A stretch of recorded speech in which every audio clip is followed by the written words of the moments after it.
okay. Yeah. So they keep going on with them. They keep so many of those instructions for strong shortcut. They used to laugh and joke about it. She ain't got nothing up on it. Islam. I trust all is well this evening. Happy Sunday evening to you all. We are back on here tonight. We got a little tea time going on for y'all. Like some TT. Not, little questions and answers. A great build with the sisters. I'm just waiting for the sister to come. That's all. Just waiting for her to come back on. And then we going to get started. But there is a chapter I want to read. I want to start off. I'm going to give honors to the laws and all of that. I'm not going to read them all. I'm just going to give honors.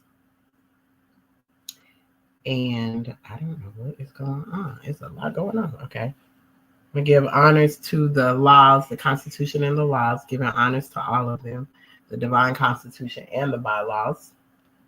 Giving honors to all the divine prophets for all the wonderful works they brought unto us. Giving honors to each and every one of you.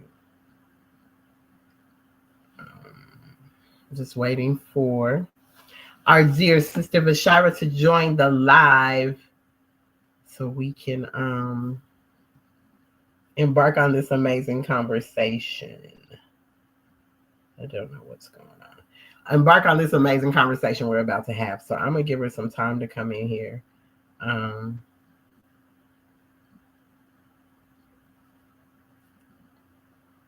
Give her some time because we said 8:30, 8:37. She came on. We had a little bit of technical difficulties. I'm just waiting. Here she comes. Come back. Islam. Hi. Hey, JoJo Islam. Hey, JoJo Islam, my love. I love you. I love you more, pun intended. Okay. Islam. All right. So I gave honors to excuse me, let me do this. My apologies. Giving honors to all the divine prophets for all the wonderful works that they brought unto us. Can we stand as we recite our Moorish American prayer? We'll turn to the east as going within. We put up 5 fingers on the left, 2 on the right, with our heels touching one another, standing on our square. Repeat after me. Allah, the Father of the universe. The Father of the universe. The Father of love. Father of love. And truth. Truth. Peace. Peace. Freedom. Freedom. And justice. And justice. I was trying to say that. Allah is my protector. Allah is my protector. My guide. And my salvation. By night. By night. And by day. And by day. Through his holy prophet. Through his holy prophet. Drew Ali. Drew Ali. Amen. Islam. Amen. Islam, Islam, Islam. So, Sister V, we're going to get into this discussion, to this build. You haven't been able to come on and do your demonstrations for the things we were demonstrating on yet Friday and last Sunday. So I wanted to continue the conversation anyway, but I wanted to bring something out of, I wanted to make a point on a scripture that I knew the scripture, but I wanted it pointed out to me. So one of my real longtime friends that's a minister, she took me to this part because I really wanted to read it for myself and not just, go off of what people say, because they make this thing short when they read it in its context, right? Wow. So I'm going to start with 2 Timothy chapter 3. And it's going to be, I'm going to say verse 1, and I'm going to go down to 10. Islam. Mhm. This know also that in the last days perilous times shall come. For men shall be lovers of their own selves, covetous, boasters, proud, blasphemers, disobedient to parents, unthankful, unholy, without natural affection, truce breakers, false accusers, incontinent, fierce, despisers of those that are good, traitors, heady, high-minded, lovers of pleasures more than lovers of God, having a form of godliness, but denying the power thereof. From such turn away. For of this sort are they which creep into houses and lead captive silly women laden with sins, led away with divers lusts, ever learning and never able to come to the knowledge of the truth. Now, as Jannes and Jambres withstood Moses, so do these also resist the truth. Men of corrupt minds reprobate concerning the faith, but they shall proceed no further. For their folly shall be manifest unto all men, as theirs also was.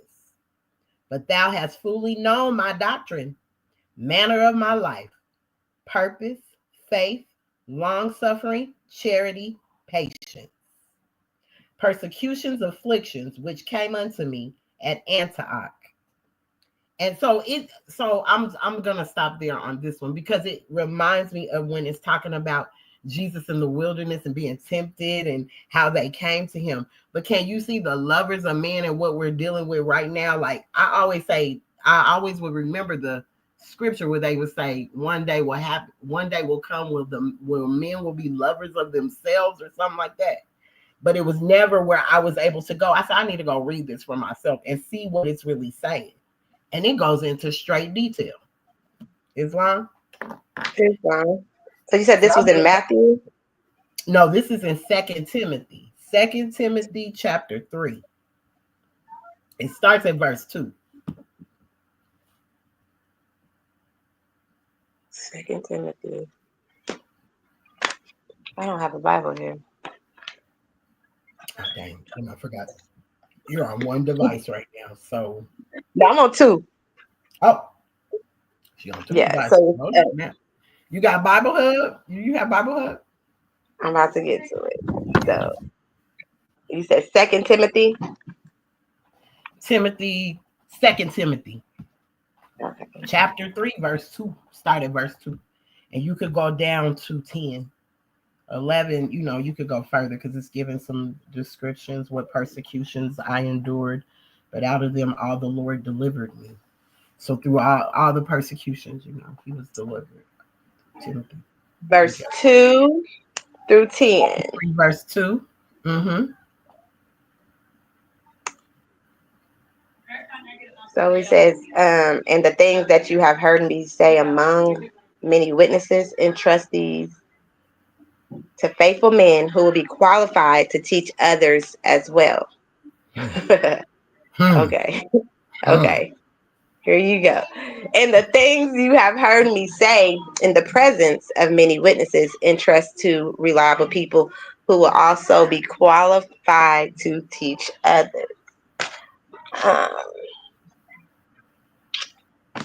So what was your question? Do I need to keep reading down? No, you don't have to. I just wanted to bring that out as the beginning to start our conversation because of what we're dealing with in today's world. And this is what we're really dealing with. When we're looking and we're gazing over the world and we're seeing the problems that are going on. As we come into Timothy, this is what the issue is. All of this is the issue, whether in an organization, a church, wherever you are, temple, organizations, church, whatever. You can see all this is going on, even with the people that are leading and teaching. So I wanted to bring this out because all this love for yourself and these selfish gain motives that a lot of people are on, it ain't doing you no good and the time is up. That's all. That's what my message is. It ain't even a question. That's my message. That's the download. That's the build. That was a download. Huh? You said that was your download? That was my download, girl. Go on and give it to them. So Okay, so when look, just even look at, huh? Go ahead. I'm saying, like, you entrusting these to faithful men who will be qualified to teach others as well.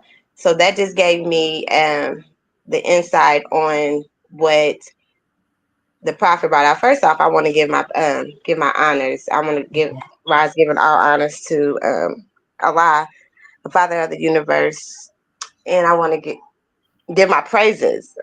Give my praises to Allah alone, the Father of the universe and the Mother of virtues, and give my highest honors to our prophet, Noble Drew Ali. And I want to give honors to you, Sister Latay, for conducting this meeting. Islam. Okay, so when it says, as the things that you have heard me say among many witnesses, entrust these to the faithful men who will be qualified to teach others as well. And the things you have heard me say in the presence of many witnesses, entrust to be reliable people who will also be qualified to teach others. It gave me the measure that I get from this, speaking on previous conversations that me and you have had, that we have a lot of leaders. Well, they're leaders who claims that they are capable to teach others and to be qualified to teach others. In order for you to be qualified to teach others when it comes to this more science, I feel like you have to be qualified, as in you have to ultimately be able to imitate the Prophet Noble Drew Ali and everything that he left clear and cut. You have to be imitating the Prophet wholeheartedly in order for you to consider yourself to be in them stations. And we have not seen. It's a lot of men and women out here who are teaching and imitating the Prophet, but there are a lot of ones who are not, and it's starting confusion, and it's spreading the flock, and it's separating the flock more and more, so to where we're not gaining anything. We're not basically what the Prophet laid out. It's not coming into fruition properly within the accordance of the divine constitution, the bylaws that he laid out for us to be exercising our 5 zone. So I just think that, and within just that particular verse that I've read, that's what that led me back to. Islam. Islam. Correct. I mean, when we gaze over, as I said, you look at the leaders, they're lovers of themselves. They're covetous, they're boasters, proud, blasphemers, disobedient. They disobedient to, when it said disobedient to parents, they're disobedient to Father Allah and Mother Allah. They ain't following no rules. They going off their own rule. They want their own rule. So to that, unthankful and unholy, without natural affection. If you ain't got no natural affection, if you're not naturally an affectionate person, I really don't think you should be standing amongst the people teaching anything where you have no compassion in you. Yeah, I mean, because that goes within, based off our nature, which it takes us back to what the law it actually is, the universal laws of what things are, which it goes back to our characteristics. You know what I'm saying? Like when we trace ourselves back to our forefathers, that is connecting us with not only our lineage, but it's connecting us back to our land. You know, it's giving us back our vast estate and all divine rights for us to exercise within this government. And so whenever we have these leaders that consider themselves to be teaching this, a lot of things are not being taught to the ones that has been given them stations to teach. They're just being given them stations, but they're not teaching correctly. You understand what I'm saying? So it's like false pretenses. It's just a lot of people just out here. When it comes to the more science temple of America, they're doing their own thing. And so we will continue to go through this whole cycle over and over and over again. It's not even just here. It's every sector of belief system. You can see And it. that's the thing. So who are we to say that we're any different? You We're know, not. we're not operating any differently than every other religious organizations in somewhat of a way. We're operating in a way where we trying to get up underneath. You know, we've been up underneath that Roman law, that yoke and law. We trying to get away with that. It's our time for us to all worship underneath our own vine and fig tree. But yet and still, we're still operating within that atonement of law that's been set on us. So we're still considered what's contradicting. It contradicts us when it comes to us in these teachings because we're not doing anything more. A lot of us, I'm not going to say all, because I believe, you know, Yeah. there are upright, independent, true and faithful Moors who are out here imitating the prophet and doing the work, being active, you know. And then there's ones who is just there for fame and show. And this is not no fraternity. You know what I'm Right. saying? This is something that we just not being a part of. This, we have a whole covenant. We have a whole right that we're supposed to be exercising. We have rights to be exercising. We are a part and parcel of this said government, like it says in Act 6. We are here not only to proclaim our nationality, but we also are here to teach our people their nationality and their divine creed, and to know that they are part and parcel of this said government. In order for you to do that, you have to be in accordance with all the acts that's been given out. You have to follow this blueprint that the prophet has brought us out to do, and not get so wrapped up within that ego and trying to do things for your own personal gain. You know what I'm saying? Just for show and vanity. So, you know, only a few has been chosen. You know what I'm saying? And you can't, like it says in here, many witnesses entrust to rely people who will also be qualified to teach others. Everybody's not qualified to be a teacher. No, they're not. They're not. You know, Even as much as they all want to be. sheiks that you see are not ADAP. All ADAPs are not sheiks. You know, so taking away when you're receiving that title of being a teacher, and not just the sheep. When you being a title of being a mother, being a father, any title that you've been given by Allah, the Creator, for you to pursue out, that's your divine purpose. You have to know how to execute that with the most understanding of showing your compassion, showing that you can take that responsibility and have knowledge within yourself in order for you to extend your hand back out to raise others back up. You can't just be considering yourself to be a teacher because you went to school for something, or you know this. You know, a lot of people know the knowledge of a lot of things, and you get knowledge just by reading books. And if you know how to read, everybody can read books, but it's not you knowing the knowledge, it's how you apply the knowledge so you can receive that wisdom, and you can go back and you can exercise yourself, and you can know how to apply it to others by your experience that you have taken upon it by yourself. So it just don't coexist with you just knowing the knowledge. I can know a lot about a lot of stuff, but if I don't know how to apply it, how am I going to be able to teach it? If I haven't experienced it, how am I going to be able to, you know, articulate it in a way where I can get it to my people? You know, because it's gonna take for us as an Asiatic race to be able to teach our Asiatic nation. You know what I'm saying? They're looking upon us. No one else can come and do that. Because we're the one who's been subdued to all these type of atrocities when it comes to not being able to have the rights that was given to us by given privileges, amendments, and being considered to be 3/5 of a man. You know, I'm just talking from the top of my dome, but you know, you just won't be able to exercise a lot of things. So like when it comes to that, when it comes to all of this,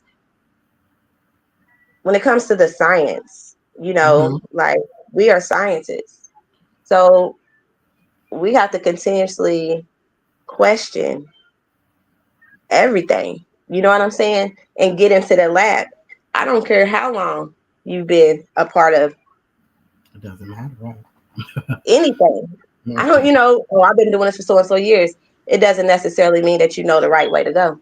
If you don't have anything, if you don't have anything to show me that you've done that has done something that's been on a solid foundation, and you've brought it up, and you can see something that for sure that I can see that you've done, then you just type it. That's like I'll say this. That's like me doing hair for I've been licensed for 32 years. But things change all the time. So if I don't keep myself educated on what's changing and what's out and what's new, I'm gonna be stuck in a time warp. You feel what I'm saying? So because I've been doing it that long, don't mean that I know it all, because I don't, because it's always changing. But one thing I was always taught by the person that taught me. The one thing I can say about my teacher, Karen Hall, she said, when I said, "Oh, I want to be like you," she said, "No, you're going to be better than me. You'll be better than me. Always know what's next. Never be stuck and not know." That's why I can look at the pictures I've done from magazines, and even though that might be some of that 10, 12 years ago, it's timeless, because she always taught me how to know what's next. So I was always before my time. Islam, if that makes sense. But I never can stop learning, because it's always changing. When I worked for her, always at a hair show, had to take a class. You got to keep your skills up, because you'll get weak with them. Yeah, that's why. I mean, I agree with what you're saying, but you got to know what's next. So what you're saying, basically, to me, what you're just saying is like, sometimes we don't know what's to come next, but you have to be prepared to what may be coming next. You know what I'm saying? So you're preparing yourself for what is next to come, whether if it's something good or bad. You're preparing yourself. This is still how I'm going to go through it. I'm still going to continue to look forward in order for me to, focus on that end goal. So, because it's going to always be a continuous bumps in the road. You know what I mean? You're going to always continue to have something go on, no matter how many steps you have taken to get to the next step. There's always lessons in each step you take. There's going to be lessons for you to accomplish. It's going, for you to perceive in a way to get to the next level. It's a continuous thing. It's a momentum. You know what I mean? So once you build yourself up on that, that ideal, and you putting in the work, you're going to know how to actually handle things that are starting to come at you, because you're continuously studying on what's next to come. This may come. So, okay, if this is to come, this is what I got ready for this. If this happens, this is what I got ready for this. You know what I'm saying? Just always be prepared. Like, preparation is key. When you're not prepared, basically you're setting yourself up for failure. And I've done that so many times. I repeated so many cycles within my time here, and to where I honestly was just like, I cannot keep doing this. You know what I'm saying? I'm just like floating like a little butterfly, and I'm just like in la la land. You know what I'm saying? Like, oh, okay, well, I accomplished this. I'm good now. No, because as soon as I accomplish something, it's like something else comes about, and then it's like, oh, wow. Now I got to learn this. So it's just an everlasting thing. You got to keep on continuing your momentum and keep on trying to learn. And like you said, when it comes with knowledge, so you can't expect someone to give you everything. Yeah. You got to do the work for yourself. You know what I'm saying? That's why he said, I brought you everything to save a nation and save yourself. And I don't think we really are, we really have dived into what that really is all about. We become very selfish in this, in what we learn. Because I'm gonna tell you, the high-minded, lovers of pleasures more than lovers of God, having a form of godliness, but denying the power thereof. So knowing you and Allah are one, but you deny that. You deny it. You walk away from it. You ain't messing with such, not me. But you don't even realize, because that is within you, that this is why you do what you do. This is why you move the way you move. And so when you said that everyone's not qualified to teach, that's why I was saying, even in 30 years of doing hair, I still have to go to teachers and learn things. Just because I've been doing it. I can't do it either. Like, when I'm in healthcare, and I still, you know what I'm saying? Like, I know the surface of things, but I know it gets deeper and deeper and deeper. I would not feel comfortable. I can teach someone some basic training or certain things, but that would just be upon my experience, because when it comes to, I say this, when it comes to nursing, when you take these boards, Mm-hmm. This is how they set up. This is how they set up the board. You got all these questions, right? And so, and you got multiple choice answers. But each one of them answers that they're giving you, they're all right, sis. All of them is right. Oh, But it's just the way the you question. have, you have to choose what is the best answer. You know what I'm saying? So all the answers is right. So you're gonna have to choose what's the best answer. So by you choosing what's the best answer, that helps you. That you get to, you'll see that the test, the questions gets fewer. If you see your questions going up, that means you're failing. You know what I mean? That you're failing. So therefore, so I took that as okay. So I'm just comparing that. So when you see that you're going through a same thing, you doing something and you're not doing it the best way you know how, you're gonna have to continue to keep doing it. Like, you know what I'm saying? That your experience of that certain lesson is not gonna go down, it's gonna go up. You're gonna continue to keep going through more type of experience until you get the answer, till you become your best self, the best version of yourself. You've given chance after chance to become your best self by picking the wrong answer. So, but if you choosing the best answer first, you get to move on to the next level. You know what I'm saying? You don't have to continue to keep on repeating the same thing. That's right. That's right. You're so right. And it's funny because we take the same board. We go to the same state board. So every time we are, girl, we have all them questions. It's a 4-hour long written test. And you got to stay there for 4 hours. You can't leave. Man, crying when you leave. I know I would. Just crying like, I think I failed another second again. I'm crying. Like, you can't leave. You got to sit there, no matter if you're done or not. But you're right. But even through those tests, the questions are, with us, it's the way they word them, because they got 5 different tests for State Board of Cosmetology in Colorado. 5 different tests. You're not going to get the same one. But what I did notice, because I failed it 3 times before I caught it. Now, see, that's what I'm saying. Schooling I was in didn't mean I was going to pass that test. I took it 3 times. On my 3rd time is when I passed it. But I started realizing that these questions are almost the same. It's just the way they're wording them. They're shifting the words. So if you're not paying attention to the context of the word, you're gonna, like you said, you're gonna miss the whole entire thing. And so I would say this is why it's important for us to know our 101s. I think it's very important that somehow, eventually, that we will have a school that will teach the sheiks and how to literally teach. A teacher that can teach us how to teach, not someone that comes in high-minded and boastful and because of whatever they think they've accomplished. I have a teacher that'll tell you, even after 40 years of reading this, he still doesn't get it all. And he said, I knew that when the prophet said, it'll be 50 years before you know what I left you, and 50 more before before you really learn it. It's not just something that's just No, because a good teacher actually listens to their students. And sometimes they learn from their students as well. You know what I'm saying? So you handling back off of each one, teach one. You know what I'm saying? So you fully, you can be a teacher, but you also are a student. You know what I'm saying? Like that's what they call them the master student. You're a master student. You know what I'm saying? I'm able to accept other people's insights and deliver, so I could also build off of them in order to build up my degrees of what I'm trying to learn for myself.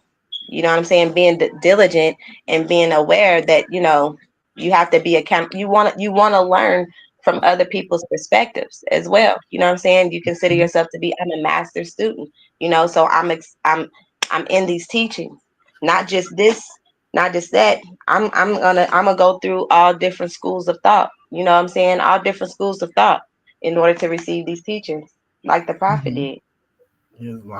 Islam. I love that. That's why these builds are important for us to build with one another, because this is when we are learning from each other. You know, even when you could get on and demonstrate yourself, go back and listen to the things you said, you can even start learning from that. Like, wow, I said that. Like, wait, hold on, let me write that down. You know, because spirit starts to speak through you as you're demonstrating. So sometimes you'll even surprise yourself on the things that you said in a demonstration. But it's for you to go back and really hear it, because a lot of times you're not hearing yourself really, you know, say the things you're saying. You're like, you hear you, but you're like, dang, I said that. So I want to extend this, because there was so much that we built on, and you weren't able to come on, and I was like, No, oh, was it? meat to all of this. She has the meat. She got the meat to the Lilith. I mean, even though I had some meat, you still had some potatoes, and Sister Shonda had the steak. We all had a portion to this plate, but you didn't get to bring your portion. And I was like, dang, her portion was raw, uncut. But I just want to go into what you wanted to, what you were going to demonstrate, because I know Oh, okay. demonstrations. It's up to you. We talking about, you know, what we're talking about now. It coexists with what, you know, with a look, you know, everything goes together, everything flows together. But I was just as we were speaking, I don't know what it was. I've been you know, I've been praying. I've been trying to trying to meditate a little bit more, and for some odd reason, you know, my spirit has not been in the best tone. I haven't been in my highest self. I haven't been myself for a while. You know what I'm saying? So I didn't even know that this was like a real thing. I did not know what I did. I didn't know it was real deal. Like I told you, I was sitting and I had a moment. I had, like I would say, I wouldn't call it a pity moment, but I was feeling real down. So as I was praying, instead of me just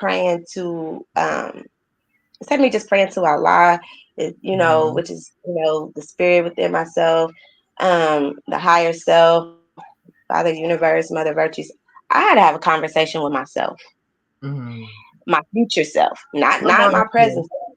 I had to have a conversation with my future self. You know what I'm saying? So I had to go into self-examination.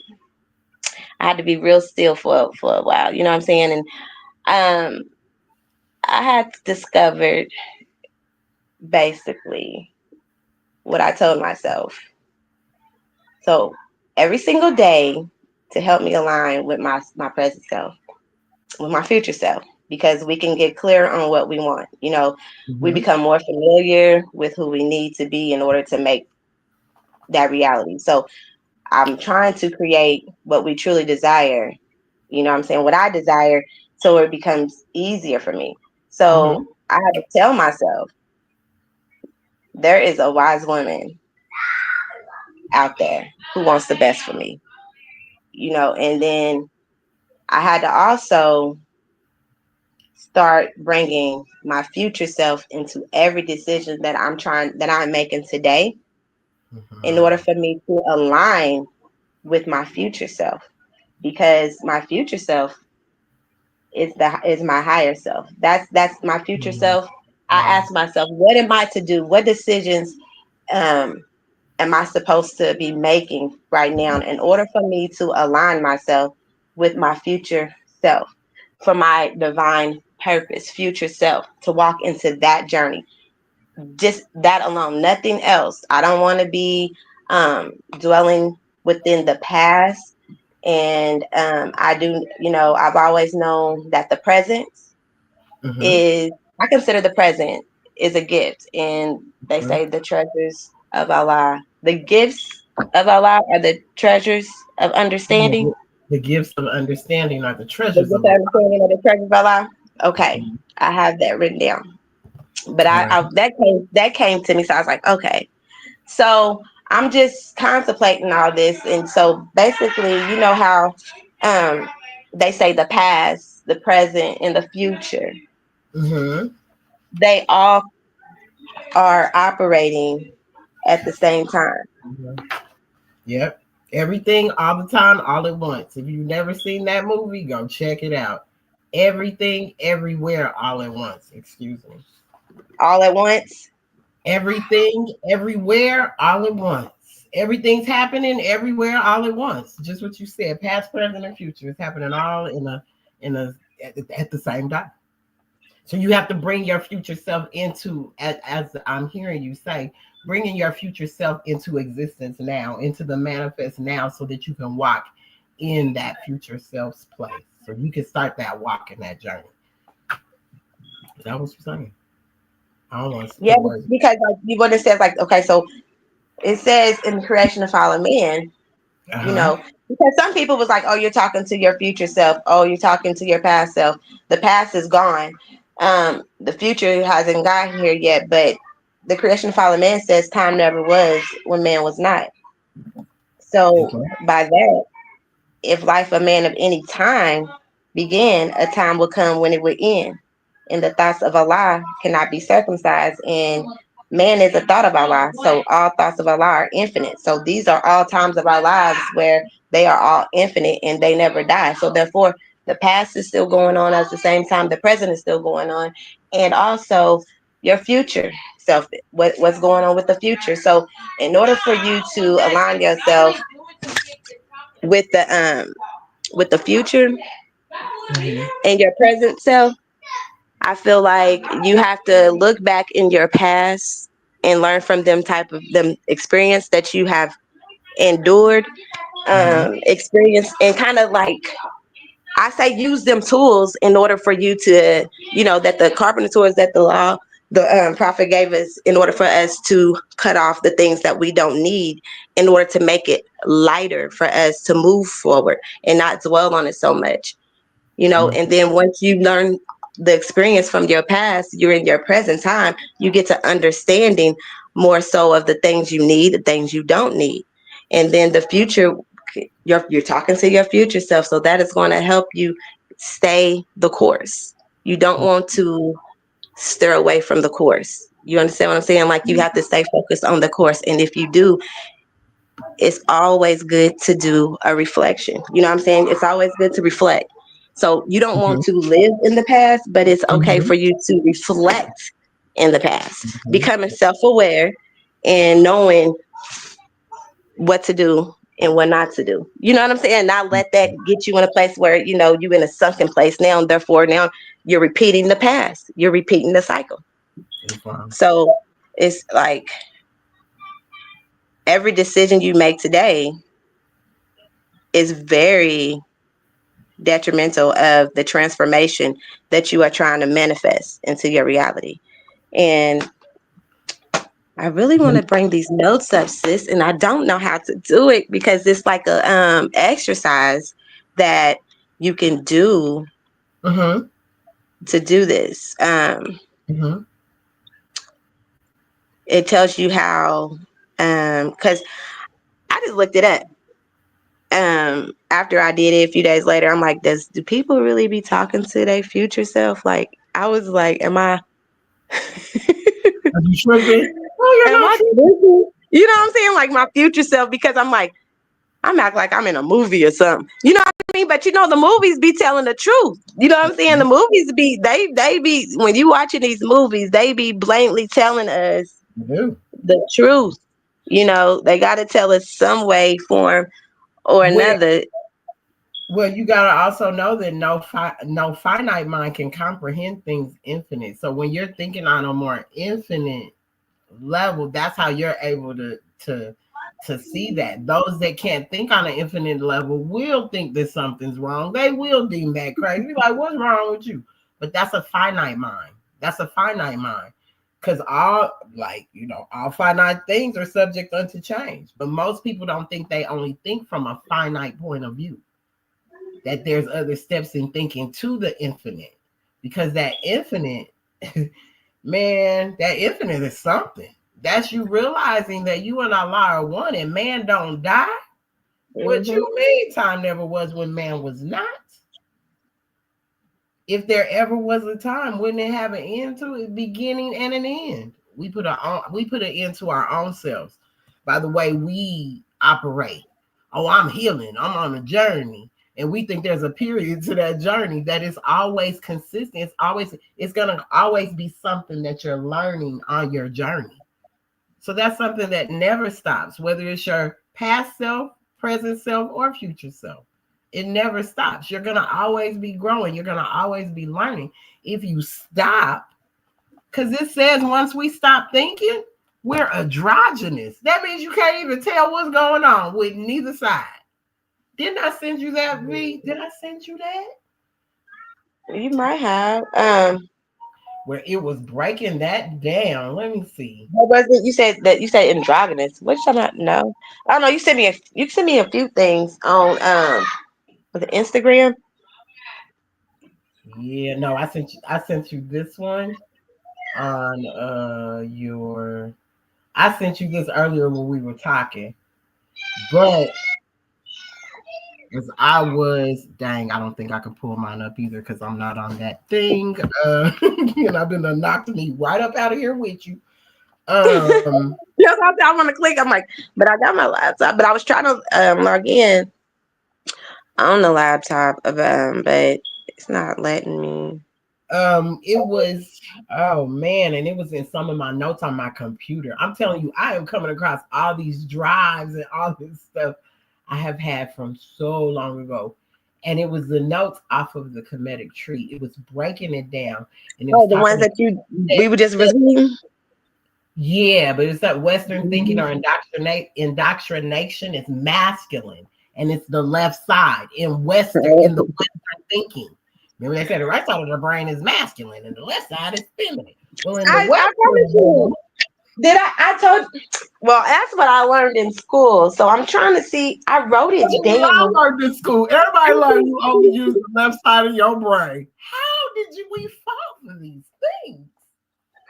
I have a whole brain and Allah only gave me half of it to operate. That's crazy.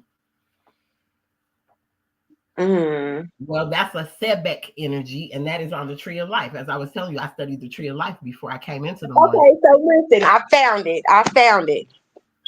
Hold on. All right. Hold on. It says it. I'm looking at my notes. It says right here. It says experiencing the vine. Now this is my notes when I'm talking about the mother. All right. The mother. So we're talking about our shaman, mystics, and Judaism. So we got the feminine wisdom, and then you got the masculine. Mm-hmm. Yeah. So we have that is the creator of the world. It says right here that the masculine is the left brain and the feminine is the right, because the right is connected to the heart and connection to the land and the cosmos. So is this what I've learned is Western. This is Westernized. Yeah. Oh, yeah, the left side. That's what it said. The left, it says because they say the left side is the feminine here. They say what is the feminine? They say the left side is the feminine side and the right side is the masculine side.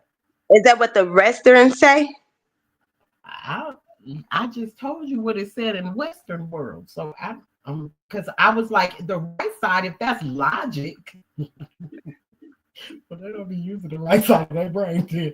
Right, because it says feminine wisdom. But see, I don't have my source on there, but it says feminine wisdom is the right brain, or feminine is energy is the right brain, and masculine is the left brain. But in the same token, you know it says the unity of the soul. You cannot separate it. So I wrote down some these are just all my notes. There's like if the left brain doesn't marry the right brain, which has a poetic logic to it, the first temple is the first temple connection. So without her, he suffers tremendously.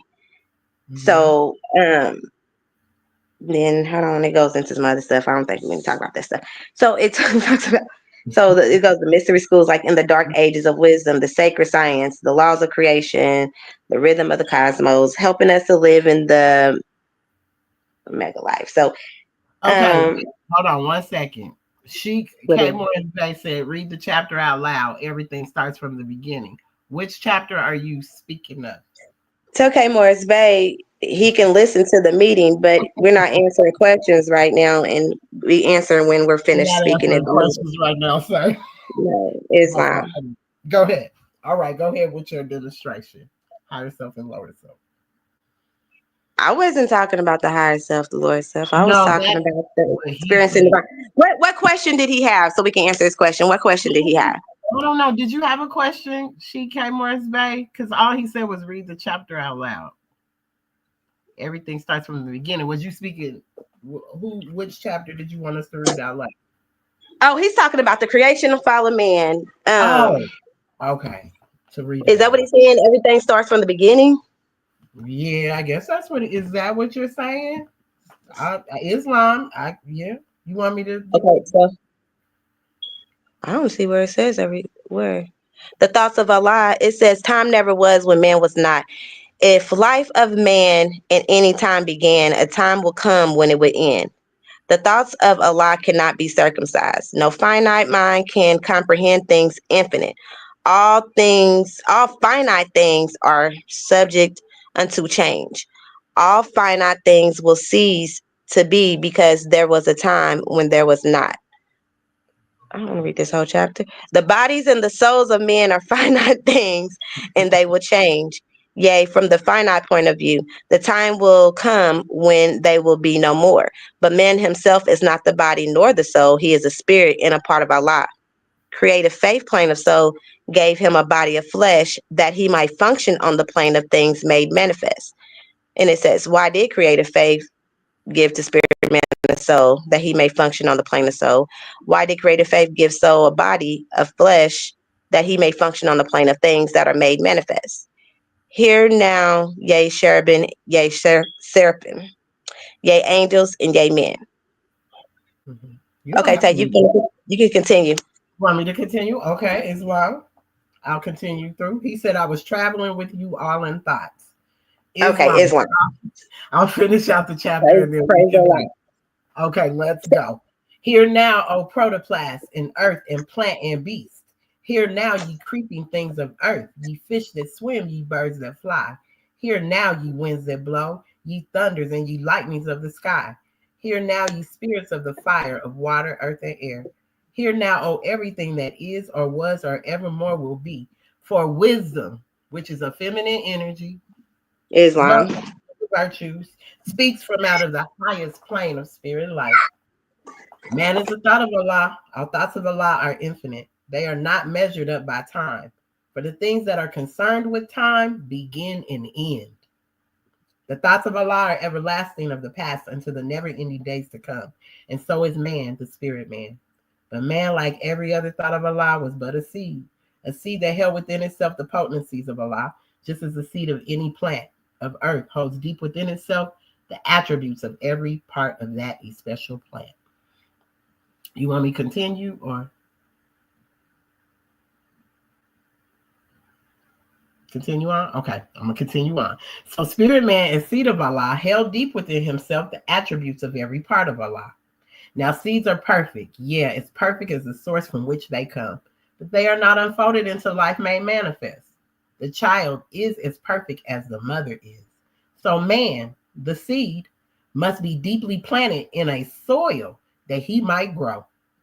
Unfold as does the bud unfold to show the flower.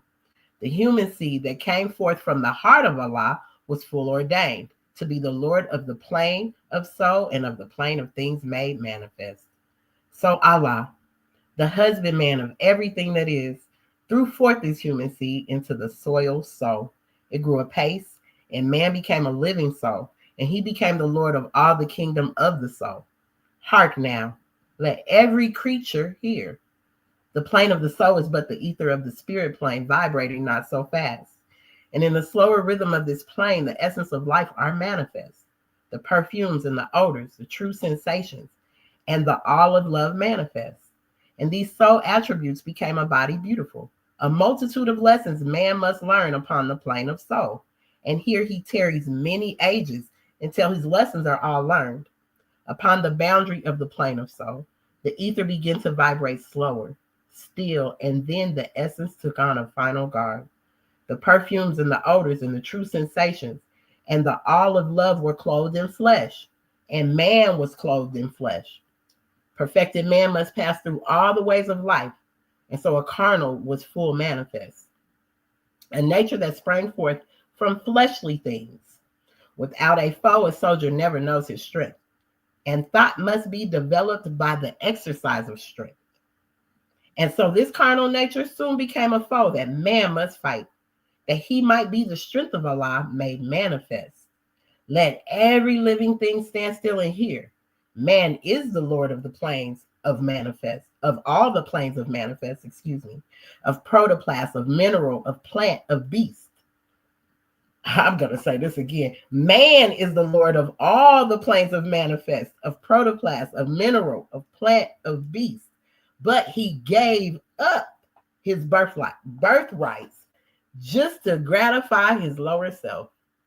But man will regain his lost estate, his heritage, but he must do it in a conflict that cannot be told in words.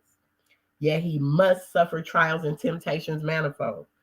But let him know that cherubim and seraphim that rule the stations of the sun, and the spirit of the mighty Allah who rule the solar stars are his protectors and his guides, and they will lead to victory. Man will be fully saved, redeemed, perfected by the things he suffers on the plane of flesh and on the plane of soul. When man has conquered carnal things, his garb of flesh will then have served its purpose well, and it will fall, will be no more. Then he will stand untrampled on the plane of soul, where he must full complete his victories. Unnumbered foes will stand before man upon the plane of soul. These he must overcome, yet overcome them every one. Thus hope will ever be his beacon light. There is no failure for the human soul, for Allah is leading on and victory is sure. Man cannot die. The spirit man is one with Allah. And while Allah lives, man cannot die.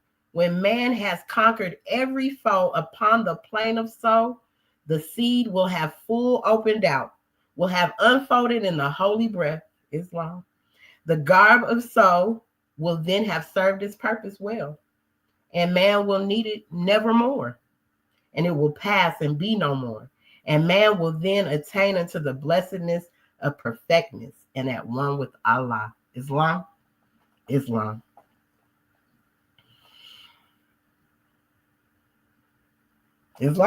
All right. So that is the creation and fall of man. The creation and fall of man. The creation, that's the mother they talking about. They talking about mama. All right, Sister Bashara, you ready? Islam, honors to everyone in the chat. Islam, honors to you all. Nagum Bay. You on Facebook too? Huh? You on Facebook? It's on Facebook, YouTube, and TikTok. Yep. Oh, you booming. Okay. Okay. Well, so again, reiterating praises said before me, and what I said before me, all praises to Allah. I want to just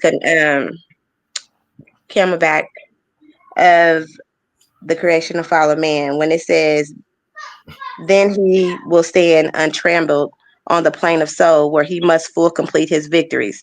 Unnumbered foes will stand before man upon the plane of soul, and these he must overcome, yea, overcome them every one.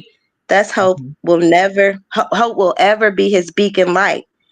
There is no failure for the human soul, for Allah is leading on and victory is assured.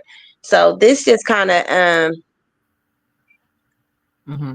when I was doing my studies, and when we were talking about our present self, our future self, and our past, it just goes to show that, how the past explains how we got here, and the future is up to you. You know what I'm saying? So like, our past is a self reciprocity of our memories and experience in the lessons that we have learned.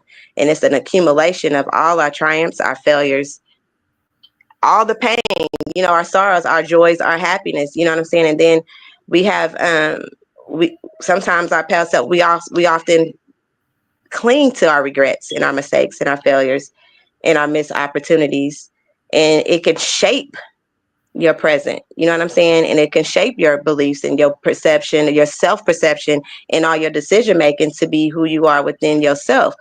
But if you can learn from, when you start to learn from your past, like it says right here, a multitude of lessons man must learn upon the plane of soul, and here he tarries many ages until his lessons are learned. So you will continue to go through your past, until you're gonna go through many ages in your past if you continue to live in that cycle. Islam. Okay. And then you have your present self, where you are embodying who you are now after you have took accountability and learned from them lessons. When you start to see, you know what I'm saying, the how it's shaped you. You know what I'm saying? It could either make you weak, it can make you strong, within them lessons. It's gonna either make you or break you. That's just in a short explanation. Like, our present self is a canvas that we get to paint. Mm-hmm. Whatever it is we want to paint. We get to decide what we want, who to become, and where to go. You know what I'm saying? And that our present self is based off of our past experience, how we have left that shape us. And once we understand that, I feel like that's the understanding. And then you get to your future self, which our future self is basically our guiding light.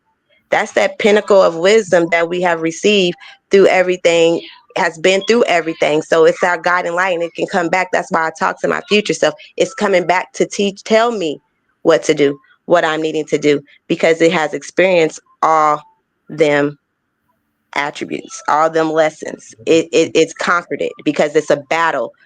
It's a battle between our past and our present and our future selves. It's an ongoing struggle for dominance. You know what I'm saying? Our past selves tend to hold us back by reminding us of our failures and our mistakes, while it instills nothing but just like doubt and fear. So if we are not careful, we really can trap ourselves in these vicious cycles of self-sabotage. We're going to self-sabotage, preventing us from embracing new opportunities, preventing us from reaching Defic life, the highest of the height, the pinnacle of wisdom. That's what I think. That was just my whole little download that I just received within the last week, when I was talking to my future self. So it got me to dive in deeper to where I can acknowledge that I'm not crazy. You're not crazy. You're definitely not. But I'm not crazy. And all I'm doing here is I'm navigating. Now I'm learning how to navigate. I'm learning more so how to use these tools that's been given, using my compass more, to where I'm going to continue to go forward. I'm going straight.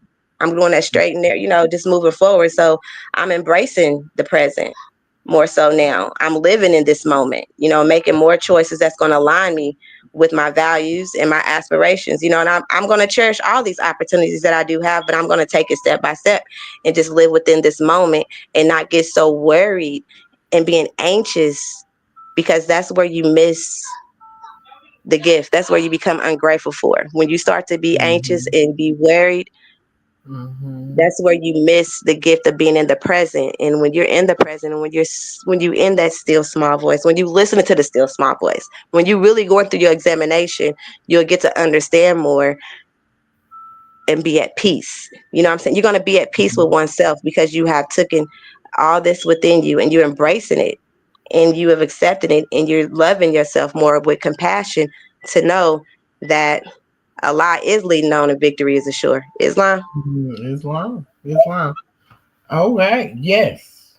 But I want to always make a point on this soul plane, when we reach the soul plane, where we must full complete our victories.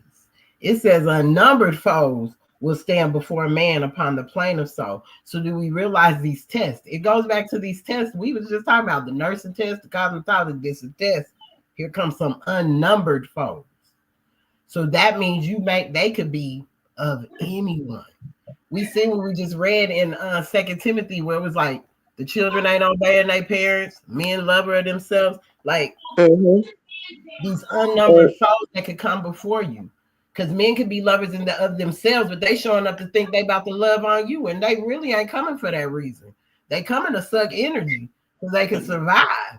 Because it's a lot of brothers out here that understand what the woman gives to them in energy. So we do have a lot of unnumbered foes walking around sucking energy from women, and most women don't even realize that this is what's happening.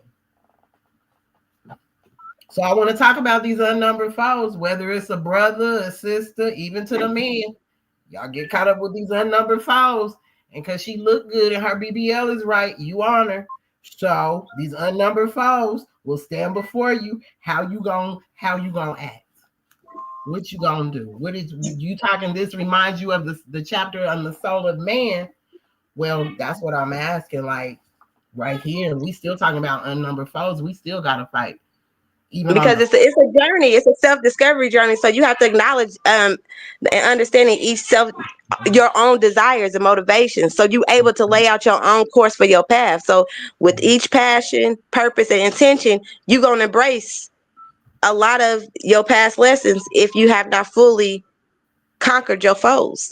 You know what I'm saying? So that's where it comes. You got to know thyself and thy Father God Allah, your creator. So if we're talking about the more science temple of America, the Circle 7 Holy Quran, within them foes, we've been given foes within the instructions, the divine instructions that the prophet gave us.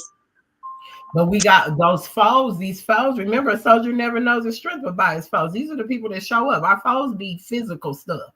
People, places, things. Like we be battling amongst these entities, and they're still unnumbered. You can't even count. They're coming even now. When you look at the world, it's coming so fast. It's to the point now you're gonna have to watch whoever's around you, whoever. Because if you don't feel that energy off, you better know it's off. If you've been doing the work, this is all about doing the work within self. Because we're not. Why we got to understand these unnumbered foes. This is why even when we go back into the creation of man and understand what even exists on these planes with us, but there's other planes of manifest. So there's other entities and creatures and all of it will come out. All of it will come out so that you can know that God is real. So if you never thought God was real, if you never thought Allah was coming back, please understand me. It's happening. So that's what it says in the 101s, Noble Drew Ali, highest honor to him, Islam, he's the prophet, and he came to save the nations from the wrath of Allah. Isn't that what a prophet is? A prophet is the thought of Allah manifested in flesh. Yeah, but the prophet came to save nations from the wrath. The prophet came to save the nations from the wrath of Allah. Islam. Yeah. Didn't it say that in the 101s? The prophet came to save the nations. Yeah, from the wrath of Allah. So that was the duty that Noble Drew Ali was coming back, came on the scene in these days to save us from the wrath of Allah. So we have been given a chance to become awakened.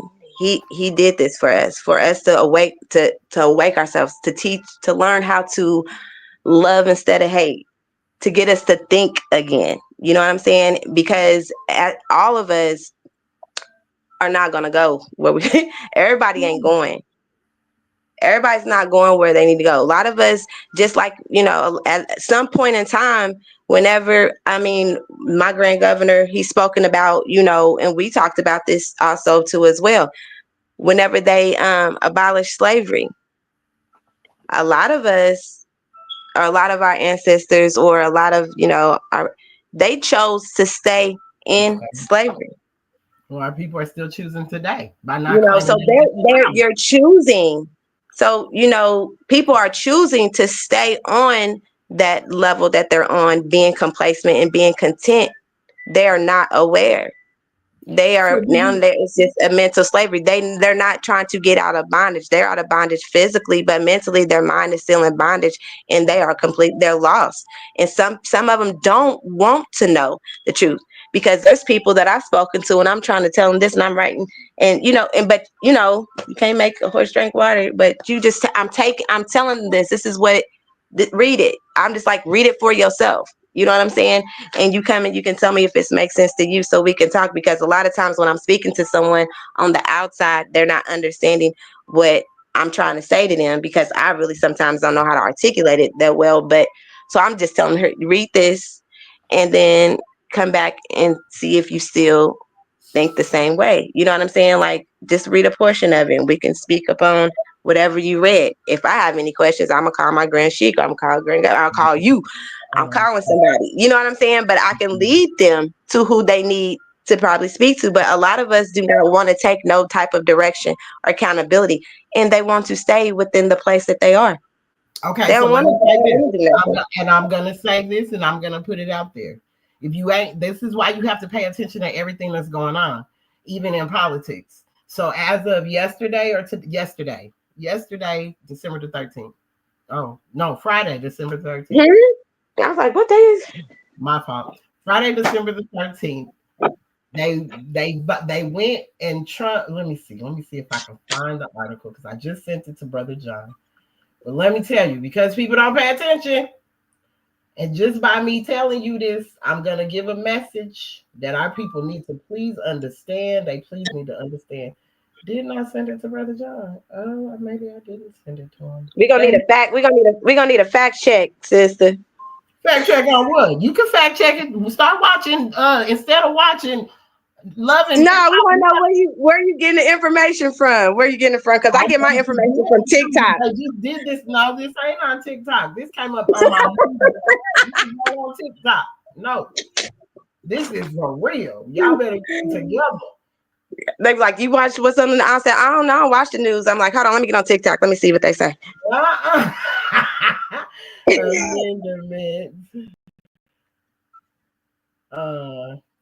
Discussion yesterday. Let me see, because it came up. What was it about, the immigrations? Immigration law. It's about the 14th and 15th Amendment being abolished. I gotta tell you how it's written. Let me see where it's at. Let me see if it comes up. Because this was just the debate. Was this the one? Congressional debate on the 14th and 15th Amendment. Did they talk about this? This one just happened. It just, when I say it's just, they just went to the floor with this. Well, they're discussing it because Trump wants to make it a thing when he comes into office to get rid of, what is it called? You know how your parents are born here, so that's how you become a citizen. That part, right? So he wants to, this 14th and 15th Amendment, he's going to change it up to where that don't stand. So this is where your nationality is important for people that don't want to claim it and want to stay in their position, stay slaves in their mind. As soon as they get out here and this mass deportation happens, I promise you, people gonna want to wake up then. No, it has nothing to do with, well, naturalization, yeah, it is that, but still, even with the 14th and 15th Amendment, the prophet put it in the literature. Let me get it. Hold on. He said we wouldn't need the 14th and 15th Amendment. It's in the Message. What is it?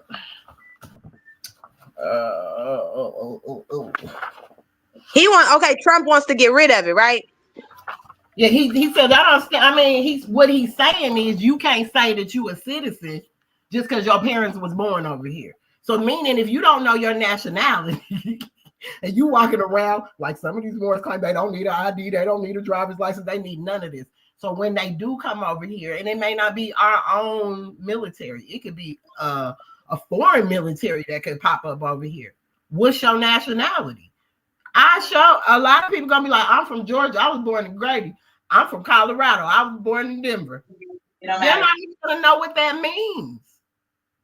Because no one is out here teaching the people what that's all about.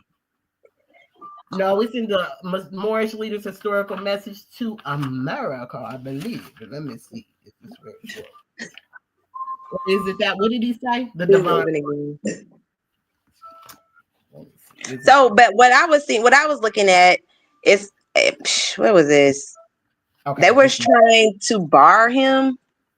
I don't be getting into all this. Congress was trying to tried barring Trump from office under the 14th Amendment. Okay. I don't know, but you This know was November the 6th, 2024. Okay, in December 13th. This just happened Okay.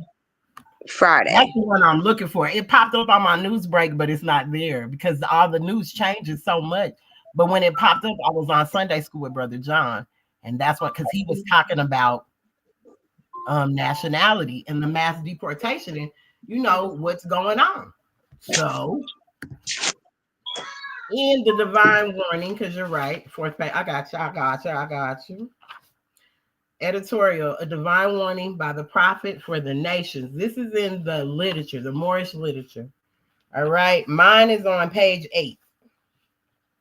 I'm gonna go to the 10th. It's on page 10, and it starts. The 14th and 15th Amendments brought the North and South in unity, placing the Southerners who were at that time without power, with the constitutional body of power.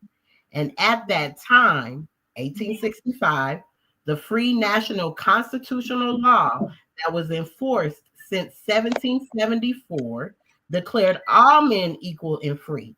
And if all men are declared by the free national constitution to be free and equal, since that constitution has never been changed, there's no need for the application of the 14th and 15th Amendments for the salvation or of our people and citizens. Where was you reading out of? This is Moorish literature. It's the divine warning by the prophet for the nations.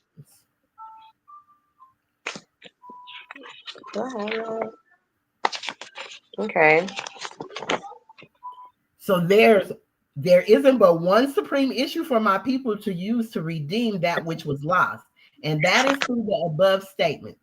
The lion and the lamb can lie to get down together in yonder hills, and neither will be harmed, because love, truth, peace, freedom, and justice will be reigning in this land.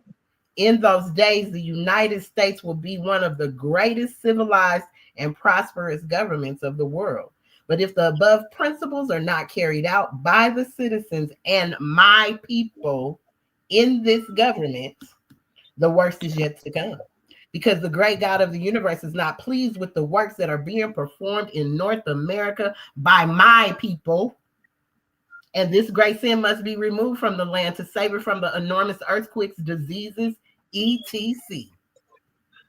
So as long as you follow suit with being enslaved mentally, then guess what? You are, all the misuse and misabuse that is bestowed upon you by the citizens, and that is on you. This is why nationality is so important. This is why you should pay attention to politics, because they'll write us right up out of there. Marcus Garvey said it best. The pen is mightier than the sword, but the tongue is mightier than them both. So when you're not paying attention to politics, they're using the pen to simply write you up out of it. And that's word. That's on period. Did you say that's on period? That's on period. Real. I'm like the young folks. That's on period. So December 2024 is Parliament. It's a Parliament perception. Watch, when it becomes this desperate time, they're gonna be running. The prophet said we won't even have enough secretaries to fill out these cards. And I'm telling you, the time is coming. Y'all best be ready. I got as many pens as I can handle. I don't know how fast I'm gonna be able to write, but I'm just letting y'all know. So what they were speaking on them getting rid of the 14th and 15th Amendment? It's being used, and I'm gonna say getting rid of it. But when you don't know who you are, even by them getting rid of it, it ain't gonna change nothing. You still saying black, Negro, colored, and all these other labels they've given you, even down to the other communities. Y'all better be careful. I've told my friends and my loved ones that I love of other communities. Y'all need to stop with the labels, because that's how they gonna write you out too. And they be like, "What are they?" They ask, "Well, what are we then?" Huh? And What? they'll ask you, so what are we then? If we not black, we not African American, then they ask you, what are we? What do you tell them? What do I tell them? If they say, what are you? When they be like, so if I'm not black, I'm not African American, then what am I? Muslims, brother, sister, you Moorish American. You might not be a Muslim, but you still a Moorish American. Islam. That's what I'm gonna say to them. And you know why we got on that 14th and 15th Amendment? Because Brother John wanted me to look up the resume of Elon Musk. Because he's from South Africa, right? South Africa. I don't know anything. I do not know about him. Nope. I don't. I know you do. This is why Brother John just said this is why we so far behind, because we should be in position to take this to get our government back. That is true, but I don't know who these people, what these people is doing. We're nowhere in position, but right now is the time, because when he's out and there's no more sitting, that's the time we came back to claim what belongs to us. We're not doing that because we got too much time arguing and fighting. Ain't enough people paying attention to politics. Ain't enough people digging into these people that are holding on to power. When Obama just said that the other day on a video. Oh yeah, because the powers that want to hold power are trying to figure out how to hold on to the power. That sounds familiar. We don't pay attention to none of this because I ain't into politics. I ain't watching that. But our people will watch Love and Hip Hop, Real Housewives of Atlanta, all the dramatized stuff, but won't pay attention to something that could be saving your life. Forget about the person because y'all don't like them because of skin color. Y'all need to be listening to these policies and procedures that are being passed. This is why the prophet brought us a divine constitution and bylaws. We're not supposed to be ignorant to none of this, y'all. None of it. As sisters, as brothers, none of it. We should be standing in the affairs of man. Period. Yes, like we making too many excuses of what we ain't doing and why we ain't doing it. But the prophet got rid of all excuses. All of them. Ain't a one excuse you can use. You ain't got no excuse.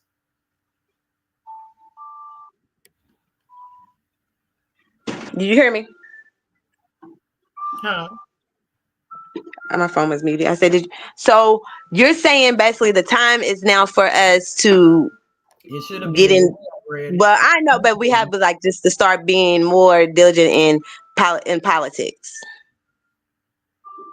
with what's going on with Trump. Yeah, because we should be standing in the affairs of man. We are a part of the Fed government and the government. So what are we doing? We can sit on these screens all day long, but we ain't making no moves. Is we going and talking to any of these congressmen, senators? I told you we took children to the state capitol. You don't need but a high school diploma to be a senator or a congressman. You don't need no degree. It's crazy. It's just crazy what we make excuses of. And for us not to pay attention when these people got our lives in their hands. So how we ain't paying attention? First term say it don't matter that it's old. It's the fact that it needs to be done, my brother. It don't need to be applied, especially not to us. But we still got our people. This is what we know as Moorish Americans. We still got family out here, y'all, that don't know that. Color means anything stained, varnished, or dyed. I'm not. You know, the conversation that we just had the other night. The conversation we had the other night when I was trying to get someone to recognize who they was. We talking about some court stuff. That went way over his head. Oh, Islam. It did. It really went way over his head to where he said he's seen where I was coming from, but he's still stating that he can go in there and rectify himself and be treated as such because he knows the knowledge. But he still considers, I said, but what is he still? He said he's black. Okay. Well, yeah, see, but you're still there. So you're still on that level. Brother, Mhm. the 14th Amendment defines citizen. It can define that. But I'm what I'm saying is we didn't need it. The prophet even has it in this literature. It was not needed Right. anyway. Not of us being of in we're in well, I know I am. I don't know. Well, I can't find none of my people that came. I can't. I'm gonna be honest. Everybody I've traced back then right here. So I can't do that. Imagine. But my parents didn't have to give me that. I'm naturally that. The clearest human knowledge is but blindness and folly. It truly is. And we all fall short of that. I don't care what you got. That's what it is. Whatever we got on our neck, it don't matter. These titles mean nothing. These titles mean nothing. We will soon find out how much our titles really mean. When the stuff really go down, our titles mean nothing, y'all. Especially if you're not operating accordingly to the law of what you're saying you're about. For real, if we're not being obedient to the whole law, not the law that you feel you want to take out and make it for you, because that's what they do with the Bible. They take out what makes them feel good in the Bible. I concur. Okay. I'm just saying, we can't take out what the prophet left. We can't take out only the things that make us feel good and wiggles our little emotions and gets our ego all drawn up. We can't do that. We got to follow all instructions.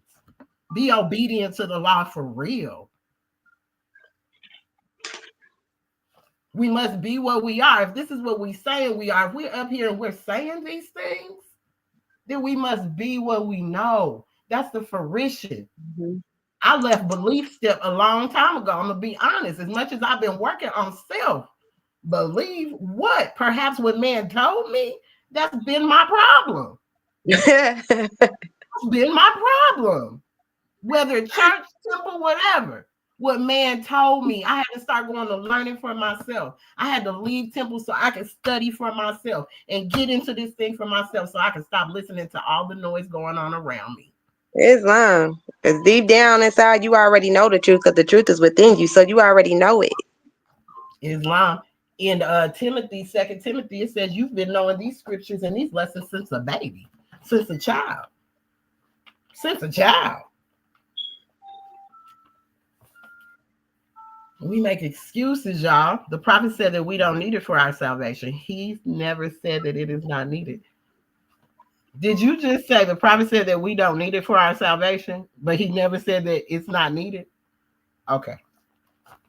All right, Brother Pennington. I don't know. Maybe I'm not catching what you're saying, but that sounded. We don't, but we do need Are you speaking on Facebook? No, it's in the chat. Can you see it? What chat? I'm not on Facebook. You don't have to be on Facebook. It's on StreamYard. Comment. He said that we don't need it. Oh. We don't need it for our salvation. He never said that it's not needed. You get what he said? I never said that they was getting rid of it. Just go find the article on it and read up on it. Don't just tell me what the 14th Amendment defines as a citizen. There was a whole article on what they're about to do with it.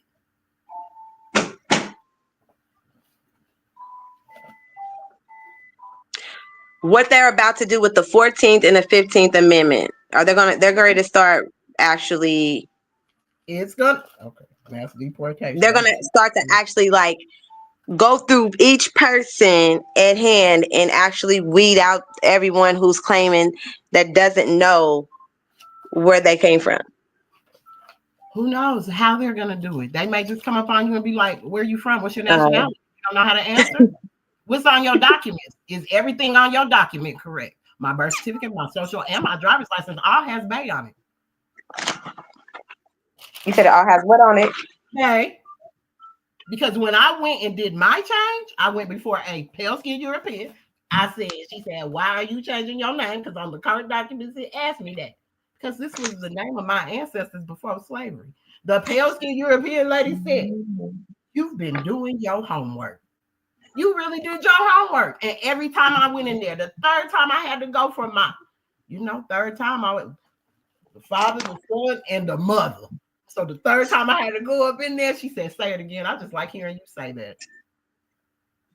Okay, so in Amendment 14, Section 4, it says the validity of the public debt of the United States authorized by law, including debts incurred for payment of pensions and bounties for services in suppressing insurrection. What is it again? Insurrection or rebellion shall not be questioned, but neither the United States nor any state shall assume or pay any debt or obligation incurred in aid of I cannot say the word, insurrection or rebellion against the United States, or any claim for the loss of emancipation of any slaves, but all such debts, obligations, and claims shall be held illegal and void. So Section 4, huh? Right language. I did What'd you say? GPT to break that down in second grade. Like, Well, ask Brother Maurice Pennington Bay. I read it and asked him, well, does he feel free to explain what it says? Okay, so this is the minute. Maurice, can you go look for the article first? I never said that. I'm looking for the article. I never said he was changing anything. But that 14 and 15 was added. It was never needed before. It was added to the Constitution, love. We only needed to stop at 13. There's 21 sections missing from 13. In the Constitution, when it comes to the amendments, chapter, it ain't even chapter. It's on page. Well, do you have that book, Ted? You probably don't even have this book, the same book that I got. It's on 69. What book? Literature or what? The Constitution? No. It's the Constitution. The Constitution of the United States. That's where the Articles of Confederation. It's in storage though. I got the Constitution, the Emancipation Proclamation. I got all that in storage. Yeah, I'm familiar because Brother John and Akhenaten, you know, they're gonna take you into law. I didn't have teachers that were trying to withhold stuff from me. I didn't have that. They would tell me what to go get. Buy this, get a dictionary, get this, giving me the tools I needed. I ain't had them kind of teachers. I did not have them teachers. So can you ask Ashley Maurice? He said that they're not going anywhere. So if these are amendments, they have been voted upon. Can't they vote to take them amendments away? They wanted to. They have the power to do what they want to do. They can do what they want to do. You got people that are doing these things in these places. But isn't that for Congress? The president alone can't take these amendments away. 14 and 15 away. Commander-in-chief over the military. Then you got the judicial. Do you know the branches of government who really makes these laws? Congress. All right, 2-3 votes, 2 to 3 votes, 2-3 votes. What's that mean? Okay, so Maurice Pennington Bay says membership is defined in the temple because it needs to be. No president can change the Constitution.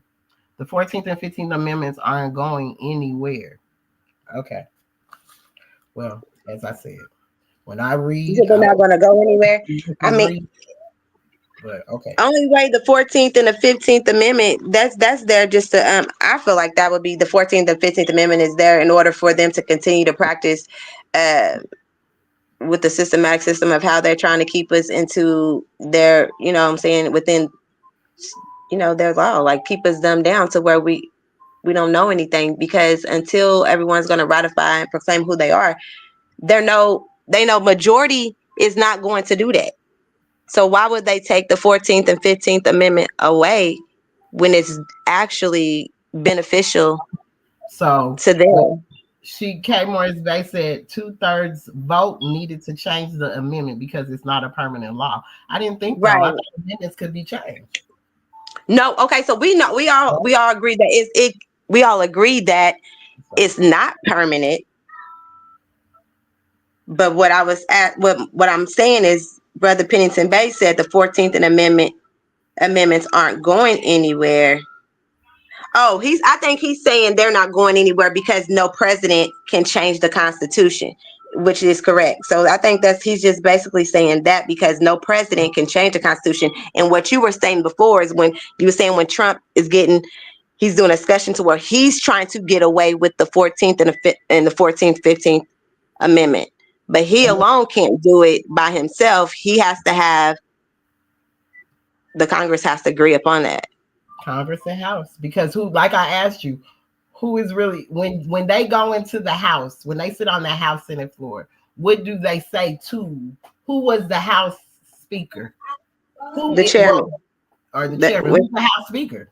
Who was the House Speaker when, let's say, who was the House Speaker during, when Trump was in office and when Biden came into office? Who was the House Speaker? Who, Pelosi, what's her name? Pelosi. Nancy Pelosi was the House Speaker. Anytime they talk to the House Speaker, they say, Madam President, Madam President. They call the House Speaker a president. President. So, what we want to get back on is what I'm trying to figure out. You said they were talking about the 14th and the 15th Amendment. What is he trying to do? He's trying to get rid of that. So what it is because you have all of the quote unquote illegals over here, right? Mm-hmm. But as you break these things down, we're not talking about our family. We know that's not who we're talking about. Mexicans are American. All them people are American. We talking about people that have been here for a long time that you just ain't said nothing. And you just been allowing them to run business in your neighborhoods and buy up stuff in your neighborhood and sell this and sell that and get the gas stations and everything else. Just been coming up. So when does that stop? When does it stop that they can continue to just come over here and come up off of here? When does that stop?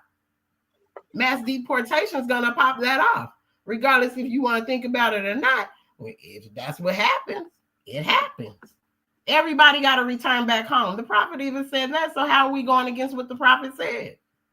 He said that everyone needs to return back home. Return to their native land. Don't you go to return to the native land? You gotta go. So if we're using America as the whole the North America, South America, you mean to tell me it'll be morally right for us to make them go back down to South America, where they from? I didn't say that. No, wrong. Oh. You didn't hear nothing I said. But do you think that's morally right for them to have to tell them? And part of this land is also theirs as well. Whether if they can trace themselves back, which I'm pretty sure they could, but if they were able to do so in that light, they know their nationality, but there's still order and ways for you to come over and across that's been, inflicted when it comes to each country that you're going into. So you can come over here properly, you know what I'm saying, in the proper way. And that's where the order comes from. Or, we can just have it to where anyone can just come over here. You know what I'm saying? But I don't think them type of laws should be so strict on them, because technically this was their land. This was their land as well. Rashad, that's not who I'm talking about though. Once you know your nationality, this is why when people come over here from China and everywhere else, what do they have to go do? They got to take a whole test. And they want to know their nationality. So why, if they got to claim their nationality, what's up with us? You don't think that that's going to come into fruition eventually? When every other person that comes from any country got to claim their nationality when they get here? But our people ain't got to do it because they don't know. The Mexicans don't know how to claim their nationality when they run up on them. Oh, I'm a Mexican American. They gonna know that. I'm not talking about them. I'm talking about the people that have been here. Beauty supplies and gas stations. I'm being serious. Every man. No, because I'm saying when it comes to them, how they operate, they are so cold with how they operate. Because I've known a lot, how they operate. They come over here. Some of them, not all of them, the ones that I'm speaking of, they send a family member over here with passport. However, they come over here temporarily. They temporarily get to come over here. Once their time is up, they go back home and they send somebody else back over here to run that business temporarily. And that's how they keep their money circulating, coming from here, going, taking it back home. That's how a lot of them operate. What can I tell you? Huh? Another one being someone in the beauty industry. Go in a nail shop, because no, all these folks get their nails done and feet done by these folks that are so unsanitary. Go in the nail shop. Tell me how many licenses you see on the wall. I promise you, it's just one. One person's name, and everyone comes over here off of that one. My son works for the airport. Even with the Ethiopians, that's how they did it. They told them, we use one security, so somebody comes over here and get them a card, and we just constantly keep using it and coming over here. So what you mean? That's illegal. So basically, the one that's already over here is sponsoring them to come over here. Sponsored, if that's what you want to call it. But we can't just go anywhere in this world, y'all. We can't just say, hey, I'm escaping asylum from America and I just want to live in Asia. We can't do that. Okay. We can't just go into another country without properly doing it. We can't. So we can't allow other people to do that to us, y'all. Because this is why we have nothing. And that's real. Okay, be mindful of traditional, but right now I'm gonna tell you the truth. I'm gonna tell you. No, Act Law 4 says what you just said. All members must preserve these holy and divine laws, and all members must obey the laws of the government. Because by being a Moorish American, you are a part and partial of the government, and you must live the life accordingly. So that's taking you back to where you're going to have to follow the whole divine constitution and the whole bylaw. So we are a part and partial of this said government. So we are not supposed to be doing anything unlawful outside of what's already been constructed. It's knowing how to represent ourselves to be treated as such and not be treated as being undesirable and being inflected by not knowing who we are and considered to be 3/5 of a man. But technically we're supposed to abide by them laws just as anyone else, because we are still citizens of this land. Right. So whoever is not considering themselves to be a citizen. Oh, tell her additional law Act 4. Well, I said the tell them I said what I said. That was my thought. Tell Grand Sheik that was my thought. That was her thought. She said that was the international thought. Now I'm not talking about the local thoughts of just within the temple. I'm not talking about and just I wasn't within speaking radical, brother. I really wasn't. I was just telling it what it is. Because everybody acts like they don't see what it is. I mean, I'm a person. What did he say? Oh, now I'm reading Act 4. All members, while making a public speech, must not use any assertions against the American flag or speak radical against the church or any member of any organized group, because we are to teach love, truth, peace, freedom, and justice. Oh my God! We are to go somewhere, then they got to too. That's all I'm saying. If we got to follow rules and laws, they do too. Nobody's above reproach and nobody's above the law. Whether you a sheik, a grand sheik, a grand governor, whatever you want to call yourself, the president, whatever. No one is above reproach. None of us are above the law. None of us. Right. So sometimes you need to speak on things because you act like you're too hard-headed to get what's really going on. I was trying not to even say all that. I was trying to keep it sweet and simple. When I said gas stations, but I don't understand. Like, you're speaking political on things where it needs to be taught. You know what I'm saying? Like, I don't know. I don't follow. I just know who's the president. And I know about little stuff be going on, and I get everything that I get. I told you from TikTok. So I don't be doing. I'm being real, like for real. I'm just gonna keep it all the way real. Got great information. Let me tell you something. It do. TikTok be having some dope information. I'm not gonna kid you. Because you get people from all over the world and they go in and they really have great content. So it gives me some insight on how to dig into something, dig in deeper. You know what I'm saying? So I can get a better understanding of what's really going on. You know what I mean? So when it comes to the national side, when it comes to this movement, you know, we do need to study this Constitution. We need to study the Declaration of Independence, the Articles of Confederation, the Emancipation, all of that. You know, that needs to be implemented. There has to be more so it needs to be more. That needs to be done more so than ever. You know what I'm saying? If you saying some things is about to happen, Oh, they are. Don't nobody believe it. but Everybody gonna be putting in their I feel comments. like things has already happened. I think They it's are. been happening. I Oh, it just has. feel like things are going to get things are about to be exposed. And the thing about it is, I don't feel like I won't even say feel. I know that we are not the ones who are in fear. The ones that have claiming they have that power that they claim they have, they're the ones who are being fear. They are in fear right now They of are. what They is to come. terrified. And those that ain't been right in their life are scared. Those that have not been right in their life are terrified. This is why we had all these different laws laid down to us, even with Allah when he said you gotta treat them sisters right, because the Asiatic woman got as much protection as a rabbit in a field with dogs chasing it. So when we ain't even been done right, ain't nothing about to go down for nobody until we are raised back up to our proper position. We only see Prophet Noble Drew Ali holding that woman up. Where the brothers at? He the only one holding her up. Where everybody else at? It's a few to none. It's real skimmish. It's skimmish. But it Yeah, shouldn't it's be real that way. skimmish. Not when we got an organization full of brothers with all this anger that they get mad at each other on these websites and social media with it. Could you use that to protect your sisters? We Could can you know use our, what you say? Repeat that, sister. I we don't hear can you. know our 101s. We can know this Holy Quran by heart, but ain't abiding by none of the laws that was laid down. Ain't making sure we're uplifting humanity, which is the sister. I don't care how you lift her up, but she needs to be lifted. Period. Wait for her to come back.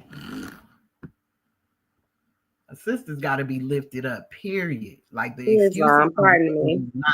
I ain't trying to hear none of them from none of them. I raised 4 sons. I'm not trying to hear no excuses because I don't even hear their excuses. Let them figure you got to work your life sums out. I understand I'm your mom and gonna always be your mom, but I can't fix your stuff. You old enough to take on your own and do your thing. But I've laid you down. I've given you these lessons. I've given you tools. I've given you a lot. It's time for us to be raised up. We've been raising a lot. Raising our children, raising the brothers we with, raising everything. Like Tank says on her Black Girl album, us black girls, Asiatic women, taking the bangers. You know, that's my girl from Louisiana. She said, the black girl is always pulling the community up by her bra strap. Because we is. Yeah. More so than a lot, you know. We're the ones pulling our communities up. We're the ones talking about you ain't heavy, I got you. Yeah, we got some brothers that'll do it, but it's still more women that do it than it is brothers. I can take you to the hood right now to this old lady's house. She gonna make sure you got a plate. They can buy cigarettes. They can buy everything they need right in her apartment. The whole neighborhood come over. It's always a mother in the neighborhood. It's always a mother, a sister, pulling up the community by her bra strap. Because they know they be in there, she's selling candy and all the popsicles and stuff. Everything. Mm-hmm.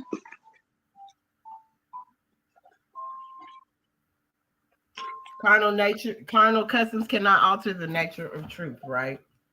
Yeah. They can't. But I mean, carnal it can, but it's, you know, a lot of people you can quote the Holy Quran, more Sons of America, and everything the prophet said itself. But it's the fact of the matter: are you imitating the prophet? Are you living that way? Are you living as such? Are you doing your due diligence? Are you in that role? Are you literally in that role within yourself, in your heart, or you just don't have nothing else to do, so you just doing just that because you ain't got nothing else to do? And it's very detriment, especially when you consume that you're that, and then you consider yourself to become a teacher or a leader within that aspect. And 9 times out of 10, there's there's a lot of strong women in this movement. You understand what I'm saying? Like I've seen it, but there's a lot of brothers that's a strong, out here too. But it's been a lot of, and I'm not want to bash brothers, but it's a lot of brothers out here that really has stirred the women away from even wanting to be a part of the more Science Temple of America. Yeah. So speaking on that, if you want to speak on that, when you said that you don't see a lot of brothers uplifting the sisters, that's a true statement, because you don't. They're uplifting their skirts. They're trying to figure out how they can get in, but they are not uplifting them mentally. It's not a spiritual upliftment going on. All they want to do is try to get what they get and go on about their business and, like I said, exert energy.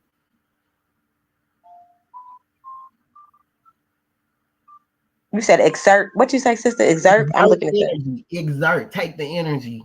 Get your energy. There's energy vampires out here no matter what.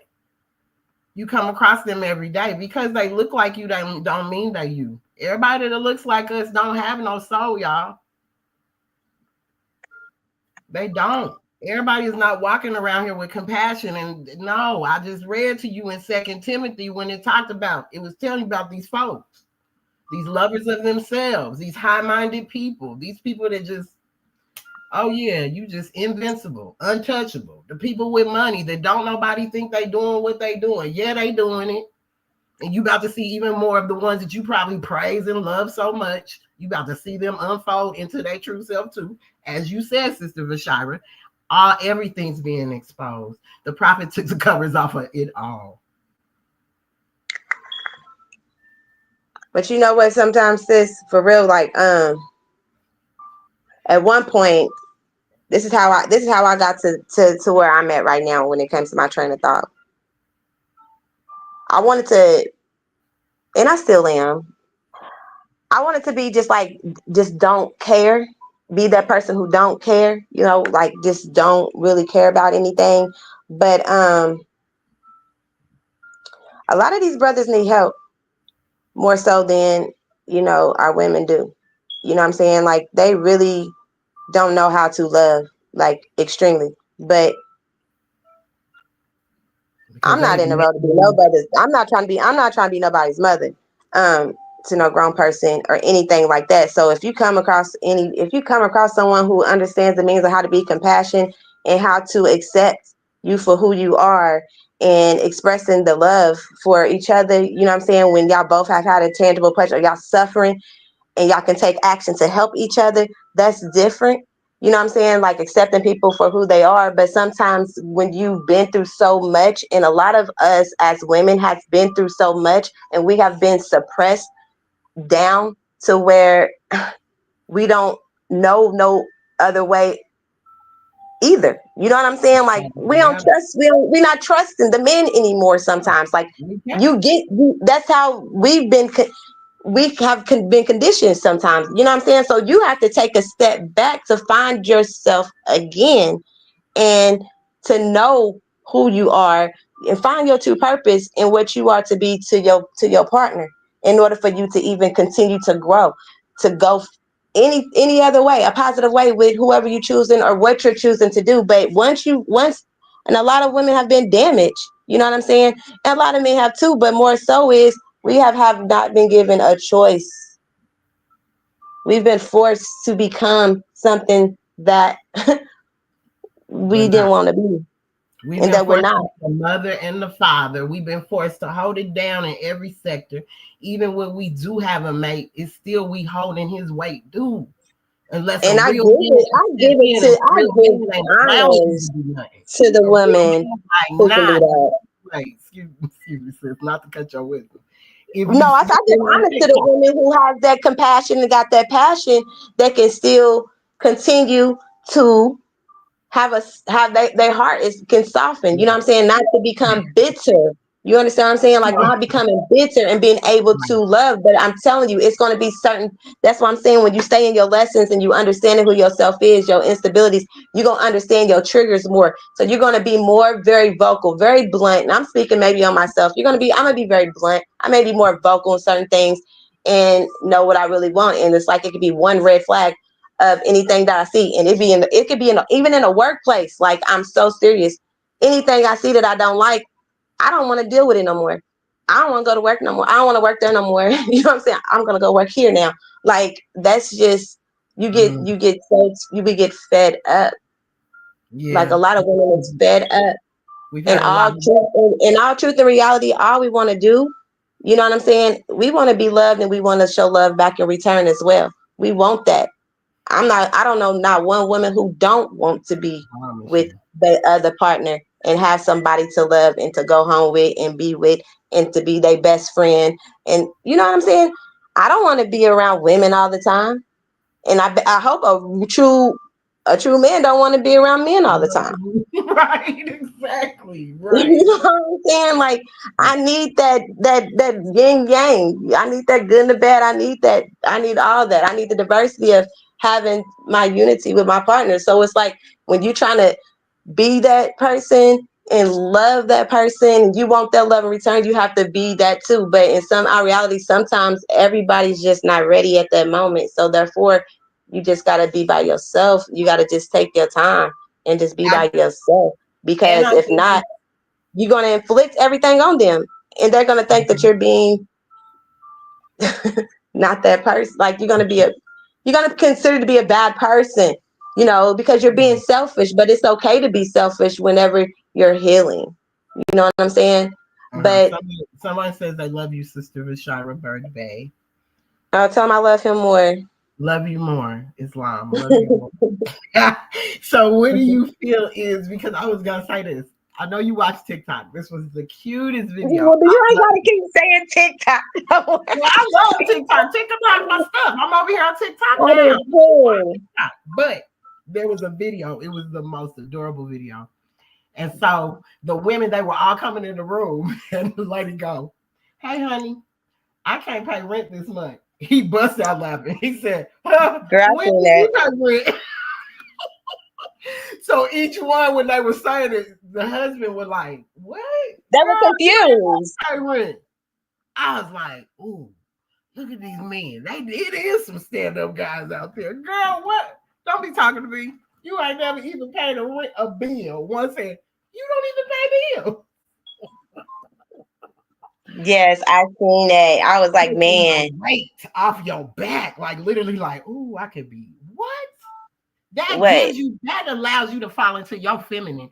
Anytime a brother steps up in his masculine, his straight masculine, not your hyper feminine. Exactly. Okay, so that's what I'm saying. But see, you know what I'm saying? There's some sisters, and maybe it happened one of them once before. I would have that opportunity. I wouldn't have to pay rent. I didn't have to pay bills. I was able just to go to school. That's how I was able to go to school and everyone get my. But I experienced that, but I took I took advantage of that. I didn't really see what that was, like how that could be. I didn't, you get what I'm saying? But I experienced that, so I know that there are men out there that will do that. You know what I'm saying? But I know it's being and what I was making a point of it when it was going down like that. I was just making a point of how a man shows up as in his masculine. Like, yes, they don't want that women, because they know, but each household is different, but they know what they've been called to do, and that's how they were raised. That's probably how they was raised. You know what I'm saying? They probably was raised that way, or if they wasn't raised that way, they seen their mother having to struggle and do this and do that by herself, and then when they gonna refuse to allow they significant other, they partner to go through that. They want to show up. So when you were saying that the brothers, that a lot of them have been hurt too, like, yeah, like, and I'm not, relationship wise, but do you think it goes even further back than that? And I think it goes back further with the mother, and it may go back with the mother, it may go back with the father, it may go back because a child was being disobedient and choose to hop off the porch at an early age and wasn't able to receive it. You know what I'm saying? Like the mother probably, well, that still goes back on the mother and the father, the parent. They allowed that child to do certain things at a young age where they didn't have no control over. So therefore, if we go back in time, that's where these, that's where the European pale skins, they come in play, and they take upon their ways to take our children and do things, and they get into the system. You know what I'm saying? When they continues to be a rebellion, they call it a rebellion teenager. You go to the youth care center. You doing, you get in trouble. The child gets to getting in trouble, or maybe at the time the child, the son maybe have, like, boys get molested too as well as females. You know what I'm saying? Anything within the home. If they had a mother who was out here, was a single parent, and then they're allowing this man and that man come into their home, maybe because they was paying a bill or two, or whatever the case may be, or that's how she was putting food on the table, or whatever else, you bring it straight to your home. You don't know what they doing to your child, whether it's your daughter or whether it's your son. You know what I'm saying? It's a lot of issues that goes on in the household with our people as well that we don't talk about, and we want to ask ourselves, why are these children acting the way they acting? What's going on? Because it all starts at home sometimes, but then sometimes when they get of age, when they get to doing stuff, hey, it may start at somebody else's home, but shit, the parents still allowed them to go over there, or they snuck over there. You know what I'm saying? And 9 times out of 10, you when that child is doing all of that, they're coming from a single parent home, because that parent got to go to work, and the child is doing, you're trusting them to do what they're supposed to do. But now we got all these gadgets. We got video cameras. We didn't have all of that back then. We got 360 on the phone, all of that. You know what I mean?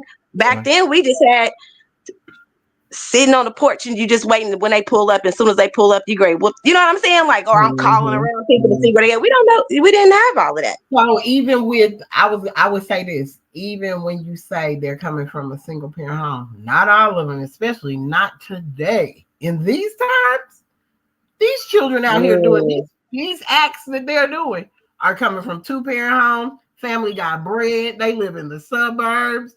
They're spoiled. They're just the ones that are spoiled. They're spoiled. But they're still the ones out here doing it, and then they'll blame it on the inner city children because they don't went back to their suburban house. Okay, so I have a little story for that, and I'm speaking on my experience. Okay. I moved to the suburb area when I moved to Nashville, thinking that everything was going to be safe. Okay, cool. Everything. Okay. My children was good. I'm not in the inner city. I'm in the suburbs. We're with the, we're good. No, they were the worst of the worst. They got daddy's credit cards. They can get a hold of. They can get a hold of the stuff in their mother's medicine cabinet. You know what I'm saying? Like, the mama don't have to work, maybe, so she's just, Girl, she got they got access. They just have. But you understand? Like, I did a presentation on substance abuse when I was in class in school. This is years ago. They had said majority of the patients or the students were in the suburb areas. They lived in the suburb areas. Like, the drugs, majority of drugs is in the suburban areas that you just don't even know about. The upper class. They'll blame it on us. They'll say it's us. You know what I'm saying? They'll say, but it's not. I mean, I'm not saying where they get it from, but the usage is more so in the suburban area. Oh, definitely. I can even share this one with you. So over at Georgia Tech. So Georgia Tech, of course, you got to have money to go to Georgia Tech. It's a high prestigious school, right? Mm-hmm. What people don't realize, when these children get bopped over their head down over there, right? They don't went and made friends with the children in the hood. So now they got the children in the hood coming to the school to give them what they need. And now, because you done pulled them over there, unaware who these people are, this is what happened. So you're right. It's always there. It's always like they're either setting it up, making it happen, or they're a part of it. But I can say, even here, when that stuff be happening, know that they're the ones going out looking for stuff and bringing them over there. Calling them to them. So when you say that, heck yeah. And I've lived in the suburbs, and my children have been friends with suburban children. And boy, oh boy, you're so right. You're so right. They have access to more things our children could ever think to have access to. So Yeah. when I honestly do was think asking that. you about our brothers, do you think that there is, because I know we have work to do on ourselves, and as we are working and unfolding, I would hope our brothers are doing the same. What is it that you think we could grab from even out of our lessons that can help us become this collective or this unit with our brothers, or if a sister has a brother in the temple or whatever that is, what do you think we could pull from to help us in navigating to be better with ourselves as sisters, but also be able to assist our brothers? What do I think as a sister what we can do to assist our brothers? Yeah, because remember, we still have a covenant. If our brothers Yeah, in we have the the Asiatic covenant. I mean, to system. I mean, we have to live and hold ourselves accountable. You know, uphold the Asiatic covenant. But only thing I can honestly say, this is just my perspective, and this is nothing I say within the Morse.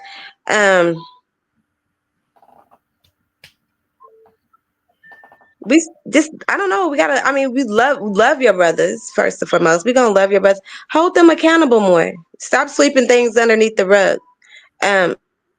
when it comes to things that they do. We have to understand our weaknesses as well, and what we have allowed them to do. You know what I'm saying? Mhm. So, you know, like, in our reality, I feel like this is radical. I feel like we hold that power in a way, you know what I'm saying, of creating things out in this world on this manifest. So, you know, we've been given that by Allah to create things in the fleshly form by giving birth. So, I mean, when I'm speaking on that, just like we need to be more mindful of how we delegate ourselves to them. You know what I'm saying? Like, Mhm. Come on, that's a word. Say that again. That's a you word. know, stop subduing like, as a woman, you don't have to subdue yourself to be what you think that they want or what they have a liking to. That's like, we need to start being ourselves, start being more vocal, start being more respectful, and being more mindful, and stop cussing out these brothers. You know what I'm saying? Talk to them. We gotta, for real, like words cut. You know what I'm saying? We speak a lot. You know, we talk a lot. We talk, and like, a woman's word, it cut deep. You know what I'm saying? A lot of them words that cut deep. A man never forgets what a woman tell him in the midst of being angry. They always remember that. Man can say something. We'll forgive them 1,000 times. We do one thing. We don't get forgiven. Mm-mm. One thing that we You don't be know, forgetting, but they can mess up 50,000 I don't forget. I don't forget anything. But I ain't gonna forget, because I am a good one that don't forget. I'm not gonna forget, but I just feel like at this time right now, Mm-hmm. for real. Mm-hmm. I mean, just start, I don't know, I would just say, you know, just recognizing where that person is at. I don't know how this became a love connection sermon, but or demonstration, but hold on. Because I ain't the one for that one. But I'm just gonna say this is coming from my heart, truly and honestly. I am learning more so on how to take accountability for my deliverance, on how I'm speaking to my significant other, how I'm trying to get my message across. Know your partner, know what they like, have them deep conversations with them. You know what I'm saying? And also, you know, like, stop thinking that they don't have feelings. Mm-hmm. A lot of times when they may act like, men have feelings too. They show them differently. And more so than lately, a lot of them have been showing them more so in a way that's kind of like really unattractive. But because we're so used to them not showing anything. And so now that they're showing anything, we're like, We don't like that. You know what I'm saying? Like we'll get to like we don't like that. They're being, like the roles have been reversed. The roles You are know what I'm saying? The roles have been reversed, and it's time for them to align back with each other. Like, it's just very hard because it's going to take a lot of time and patience for whatever you're going through. If you a woman who's been scorned, yes, it's going to take a while. Like you might be by yourself for the rest of your life. Only Allah knows. I don't know. But that's why if you know what I'm saying, when you know, that's all I gotta say. When you know. So just treat your partner accountable. Just treat your partner how you want to be treated. Like literally, just treat them how you want to be treated, and just you don't have to bow down to them, but just learn how to speak respectively to where y'all both can come at an understanding to where even y'all agree or y'all don't agree. There's no disrespect in play, to where we can go to continue another day and operate out of love and do what we need to do. You know what I'm saying? To continue our divine purpose, because it's going to take more energy to argue, yell, and hate somebody than it does just to simply let the peace be still and leave it in Allah's hands. And all will be well when the time is there. And that's something that you have to continue to work on, because like I said, we have been conditioned by men and we be want to go off. Yeah. And we shouldn't be we want to go off. We can't be quick to do that. We can't be quick to we got to be more slower, more in tune to listen to our partners. And I feel that should go both ways, because brothers don't always show up emotionally available for women. When we're saying that we're going through something, you hear nothing. But we hear nothing. I'm sick. I'm this hurt, that hurt. Listening to everything. Rub my back, rub my arm, rub my shoulder. Bringing attention to you, like doing our part to bring attention to you. But as soon as we none of that would not be any type of issue. When I tell you, none of that would be an issue if I know that I have a man that has shown up for me. I don't have a problem doing none of that. Yes, that's you understand what I'm saying? Problem, but I don't have an issue with that. Show up for me at least. Don't think but I'm gonna say this because that's my experience. Like you said, not yours. I've always been the one to show up for everybody else. And when they can't do, I'm still picking up the slack. Okay, well, you can't. All right, let me go. No more of that. Nah. I've had that portion. I mean, a lot of us have that portion. But we got to ask ourselves too, though. You know what I'm saying? How long did we allow ourselves to take that type of treatment? You understand what I'm saying? Because we got to take self-accountability. Like, how long did we not see? How long did we, why do we wait so long to move? So long? Why do we sit it when we know everything in us is telling us this is over? This ain't right. Because we operate in fear. We're operating in fear. That's how I feel. That's how I think. I think we may be operating in fear, and we get complacent, and you get stagnant, and so you living in the same place. You're not moving you're not trying to go towards your future. You're still trying to stay within that past. You're trying to get back to what it used to be, and that used to be is no longer there anymore. It's gone. That illusion in your head, it's over with. You know what I'm saying? We got to start all over. You got to get to know that person again. You should be trying to get to know your person every other day, because everybody changes every day. Real for real. Man's God today is not his God tomorrow. So you're right. So you're going to have to get to know that person at all the time. Know how they operate and take the time to know, even on the from the brothers to the sisters. And that's why we have chapter 21. That's why we have these chapters that align us. But like you said, if we're not applying them, we can spit them all day long. I mean, I know people that could spit the Bible from front to back, but they probably, most of the stuff they're talking ain't touched their life. You know what I'm saying? So as you said, and as much as we can reiterate, that's why I brought the love thing, trying to figure out what is it that brings us together? Because we're so strong. We're so strong as a man and a woman together. We are super strong. We're indestructible. We get A some lie. things done. The holy breath. That's what's gonna bring us together. When two like-minded people is conjoined and they both have that faith within themselves and they know that you and Allah is one, that's what's gonna continue to bring that together. That's the only thing that's the only saving power. And that's That's why it. I always say I'm probably gonna be by myself, but I still always ask Allah what he's saying. No, you're not. I told you. That's not what I see. Oh, I You're like not gonna be you're not gonna be by yourself. I mean, I don't think you be by yourself, this but I long. just like I said, I'm a lot. it's the no, I mean, hey, I'm all every person is a lot. If a person ain't a lot, they fake. I don't care what Mhm. nobody says.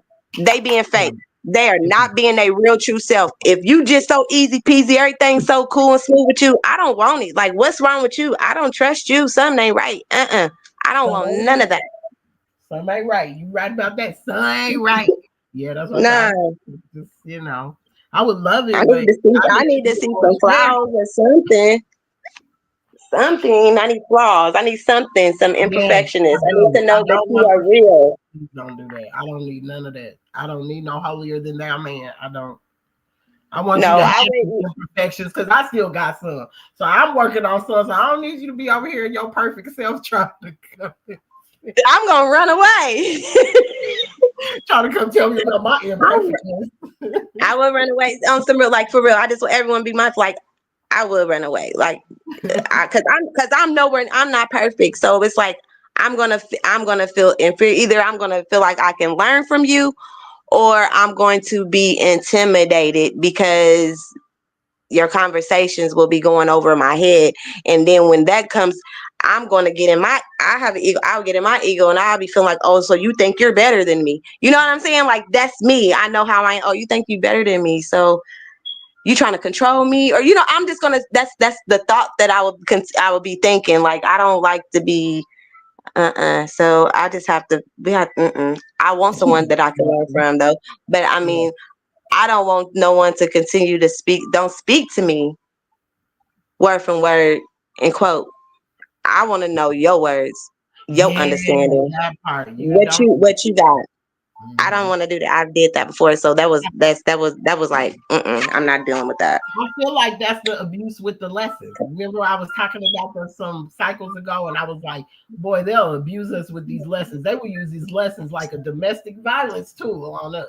But because they're so passionate about it, though, you know what I'm saying? No, I'm This is telling something you, new to them. Sometimes some of them have nothing to do with passion. Some of these folks is I doing feel like it's a passion to them because Sister Tay, this is something that they've actually got a grasp of and they know it because they didn't probably have this in but school. you shouldn't You abuse understand? women with it. You can't abuse a woman No, with no, no. I'm not saying it. abusing women with it, but I mean that's what this is how this is their this has become their language. This is their language. This has become their language. And it's like They need to be softer with their language because it runs all the women away. It runs them away when you can't even be I understand compassion, but you also got to learn how to be gentle and kind to your mate. You have to learn how to feed her mind in a gentle way. Be gentle with the sister. All that extra stuff that you that ain't don't nobody need that. I want to be able to learn from my man, but I don't need you like coming at me crazy. Like I want to learn from you, but at least be kind enough and soft enough in the way you present it for me to accept it. But when you're coming in a way of like you're like, but you should this and you should be doing this because the prophet said, I'm like, wait a minute, no. no, I don't hear. I ain't with all of the prophet said this. You should do this. You should do that. Maybe let I me tell you, mean, I've been there, done that. I I've been there, done haven't that. experienced none of that. Yes, I've been there and done that. That was my first introduction into this thing. That's why I said I was abused with it. But you know what? I'm not mad about it though, because if he didn't abuse me with it, if he didn't, I wouldn't stay in these lessons as hard as I do. So even though That was his way of keeping you on your square at times when you probably felt like you was about to get off your square. He had you to redirect your thoughts so you would stay in submission and be obedient. No. See, it's that part. No. I'm telling you. Because you have to see the Allah in him. So if you're obedient and submitted to Allah, you have to that way to your husband. That's what it says. I wish everybody I knew from back home could hear you say this and know who I'm talking about, because they be like, she don't even know who this person is. Boy, if she did, she'd probably be like, you know what, sis, you right, sis, you right. No, because I had one used to talk to me in a certain way about that, and I just want to hit him on top of his head. I ain't gonna lie to you though. But I'm saying who I am now. You know what I mean? Right now, like, yeah, but then it's like, you sound stupid. And that would be my whole reaction. Man, you sound stupid. That's what I be saying, because you sound stupid. And I tell him he sounds stupid because I know you in real life. You know what I'm saying? And you here trying to tell me what something is going on and teach me or redirect me or hit me with, some of the things that the prophet said. But I don't see you doing none of that, but just reading it and quoting it. You sound stupid. So that's what I do. So with our brothers, when you are at least teaching us these lessons, at least be applying them so you can be the example. So as we watch you demonstrate these lessons, as we watch you embody these lessons, it allows us to fall into femininity and allows us to be submissive. Because the submissive most of the time, I'm not talking about that submission. Mm-hmm. Submission that's so gentle, because that man shows up as a man, so it allows you to be feminine. And as you fall into your feminine essence, baby, it's so beautiful. Because you're submitting to that. You're submitting to your divine self. You're submitting to it. And it's not a submission of force. It's a submission of love, because he's coming from a loving place. He's not coming from a place of being mean and vindictive towards you. It's not a place of that. And that's the way I be feeling, because these lessons are deep. These lessons are real deep. So they can use them and tear us up with them. The prophet said he would bring you something you can't tear up. It was going to tear you up. You feel what I'm saying? So to me, when these brothers know these lessons, because a lot of my brothers have known these lessons for a long time, they know how to use them. They don't do nothing but make you get in your lessons, and then you're going to start using them against them. So, you know what I'm saying? We can keep going back and forth if you want to, but why do you want to do that? Let's come to an understanding. What do you say? Go back to the law. I'm going to read that to you. Let me read it to you. Let me read what Allah said on that for my sisters. I just pulled this out. Did I just pull this out for you? All right, brother. Allah says.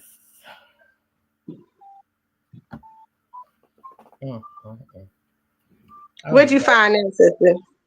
Huh? Where'd you find it? In your literature. If you have but my literature comes from the Moorish Holy Temple of Science. So my stuff be having everything. It ain't got, it be having everything. Everything. Where are you at? Where are you at? What is this? What part? You got mine's not on page 3, Sheikh Morris Bay. I have the Holy Temple of Science. So my page from baby goes all the way to page 33. 39. Yeah, I was gonna say she got a long. Why is he still on this lesson? You know what? He's building. What was I just saying? Now I lost my thought. What was you saying, Morris Bay? He said page 3. Page 3. Mine is on page 3. Mine is probably not on page 3. Give me the beginning paragraph that you're looking at. Give me hey, Islam. Have a good evening, NWA. What was my thought that I was going to on here? I said, brother Allah. You said something for the sisters. Then you said it'd be different because you're I need a new book. I'm missing a whole page. What did I just say, Brother Moore? Shay Moore's right, babe. Come on, brother. You told me to read page 3. What was I saying, though? What's page 3? I missed my thought. What was page 3? I don't know because mine is not page 3. Mine goes from 37. What is the topic? Huh? What's the topic? What was the topic? About missing the lesson. About missing the lesson. Am I missing the lessons? I don't know. I was saying something about misusing the lessons. About misusing the lessons. How we were talking about how some of us, you know, how we all can sometimes misuse these lessons. That's what we were talking about for our own personal gratification and stuff like that. And you said you had something that you wanted to speak on about the sisters. So, with that, what did I say? I'm trying to remember what I was saying. I don't know, sis. You was the spirit left you that fast? Girl, it did. It went straight over missing. He's saying missing the lessons. 38, 39. Let me just, okay, I'm just going to read this. Maybe it'll catch up to me. I'll just read it to you, okay? So, from Brother Ala'il. Brother Ala'il, the prophet told you that only a few would be saved. I want you all to read the 5th, the 25th, the 27th, the 28th, and 29th chapter of the Holy Quran. The 5th chapter is going to take place in 1950. I want you all to speak 3 or 4 different languages and to typewrite. Moors, don't go back to sleep. Just stand for what the prophet said and let the worst come. Make no difference what they say about you or what they call you. Just say they talked about Jesus. You all don't have anybody out there to protect you. When your own don't protect you, oh, I know what I was saying. Bam. I do know what I'm saying. You all don't have anyone out there to protect you. When your own don't protect you, just call the 5 points. The sisters have no more protection than a rabbit with dogs chasing it. That's one. Hold up. I'm going to, I think I know where Brother Morris is. Now I know where I was going. Thank you, Brother Morris. Where am I? Oh, hold on. Am I on the right page? 37, 38. Okay. From the prophets. Okay, brothers, don't treat. It says to go back. Oh, here it goes. Okay. So I'm going to start right here. Brothers that don't treat their wife right and with respect and take care of her, the ash pile is waiting for them. Their days are shortened. Don't pay any attention to George. And we got a lot of Georges out here. I told him to go get a job and to work. Don't you all take care of him. There are too many false prophets and too many so-called leaders out there. Don't do what George tells you to do. Do what I say. If the brothers would have stood, the sisters would have stood. I blame the brothers for what went on. I forgive the sisters. They don't have anything to worry about. If they stop now and go back to the law. So like you said, misusing when we know the lessons, that's what we do. Brother John would always say, go back to the law. Don't go off of hearsay, she say. When you're doing go back to the law. Even with your mates, with your husband, with your leader. Go back to the law. Never bring nothing that's hearsay. He say, she say. Mm-hmm. So even as sisters, we got to go back to the law because the brothers broke the law. It ain't our fault. He said, I blame the brothers. I don't blame the sisters. He says, mother is great. She gave me my body. She gave me my form. And she took care of it until I was big enough to take care of it myself. When I get out of this form, she will give me another one. Live right and treat your form right. When you go and come back, you will come back in human form. If you don't live right, you may come back in any animal form because man don't die. We have to go back to the law, sisters. At any time that there's any kind of mishaps in the home, things ain't going right, we got to go back to the law, especially if we're dealing with Moorish American brothers. They know these lessons. Go to them lessons and pull them lessons out. You ain't treating your wife right. The ash pile's waiting on you. And I done told plenty of my sisters, I can show y'all some ash piles from some people. Yeah. that did me not right through their life. And to see them in that ash pile, whoa. That's why you better treat the person you love with respect and dignity, integrity. The sin don't fall. Wait. The sin don't fall. The sin don't fall on the listener. It falls on the one who misled the listener. Okay. So that means that I'm always right. No, I'm just. You know what? You two right here. I am not, because I'm going. What happened? Did I miss something? Okay. She's always right then, I guess. She's always right. But you know, like with these lessons and with those even additional, because I call them additional laws. Those is even some more additional laws. They're additional laws. That's what I call it. it. I don't even see that. I don't even have it. Is that in a humanity pamphlet? No, mine is in my. I'm telling it's you. In the Moorish literature. Oh, if it's in the Moorish literature, that's fine. Because I'm missing a whole page out on Moorish literature. It's tore up. It's probably in one of my bags. Mine started at page 5. Okay. The sin does not fall on listener. It falls on the one who misled the listener. Well, yeah, it does. But at the end of the day, when you know your lessons, you can't just be listening. Because when you just hearing what man tells you, and we can't go on belief.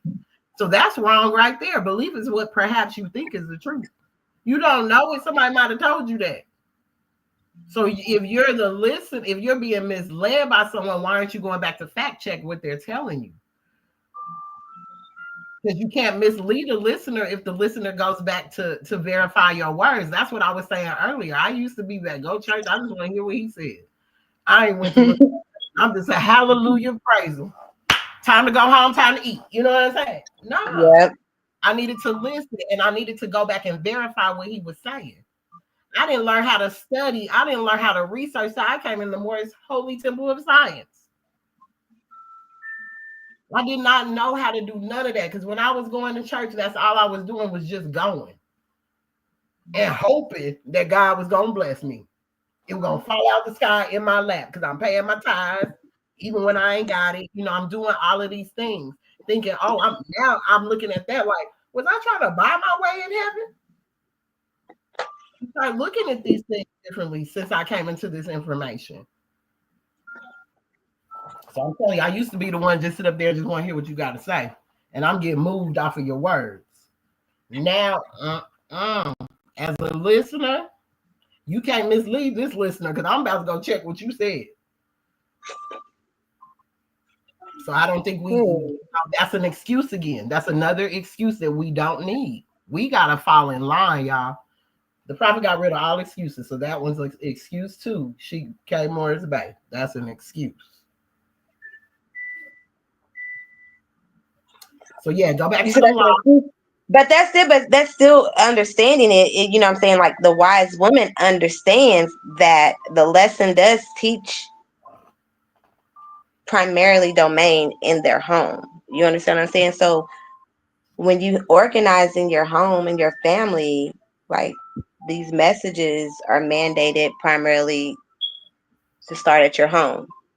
Mm-hmm. So it's not always when you say, he said you have to be a listener. The sin does not fall on a listener. It falls on the one who misleads the listener.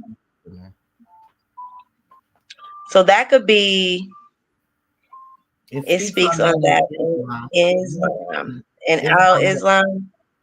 In all Islam or Islam what? Because that's what I don't be understanding. Islam what? It speaks on that in Islam. Is there somewhere I can find it in the Quran? I'm talking about the Holy Quran that I got. The sin does not fall on the listener. It falls on the one who misled the listener. That's in the Holy Quran. But if the one that misled the listener and the listener don't go back to validate what the person told them, how is that just falling on them? Because you didn't go back to verify anything.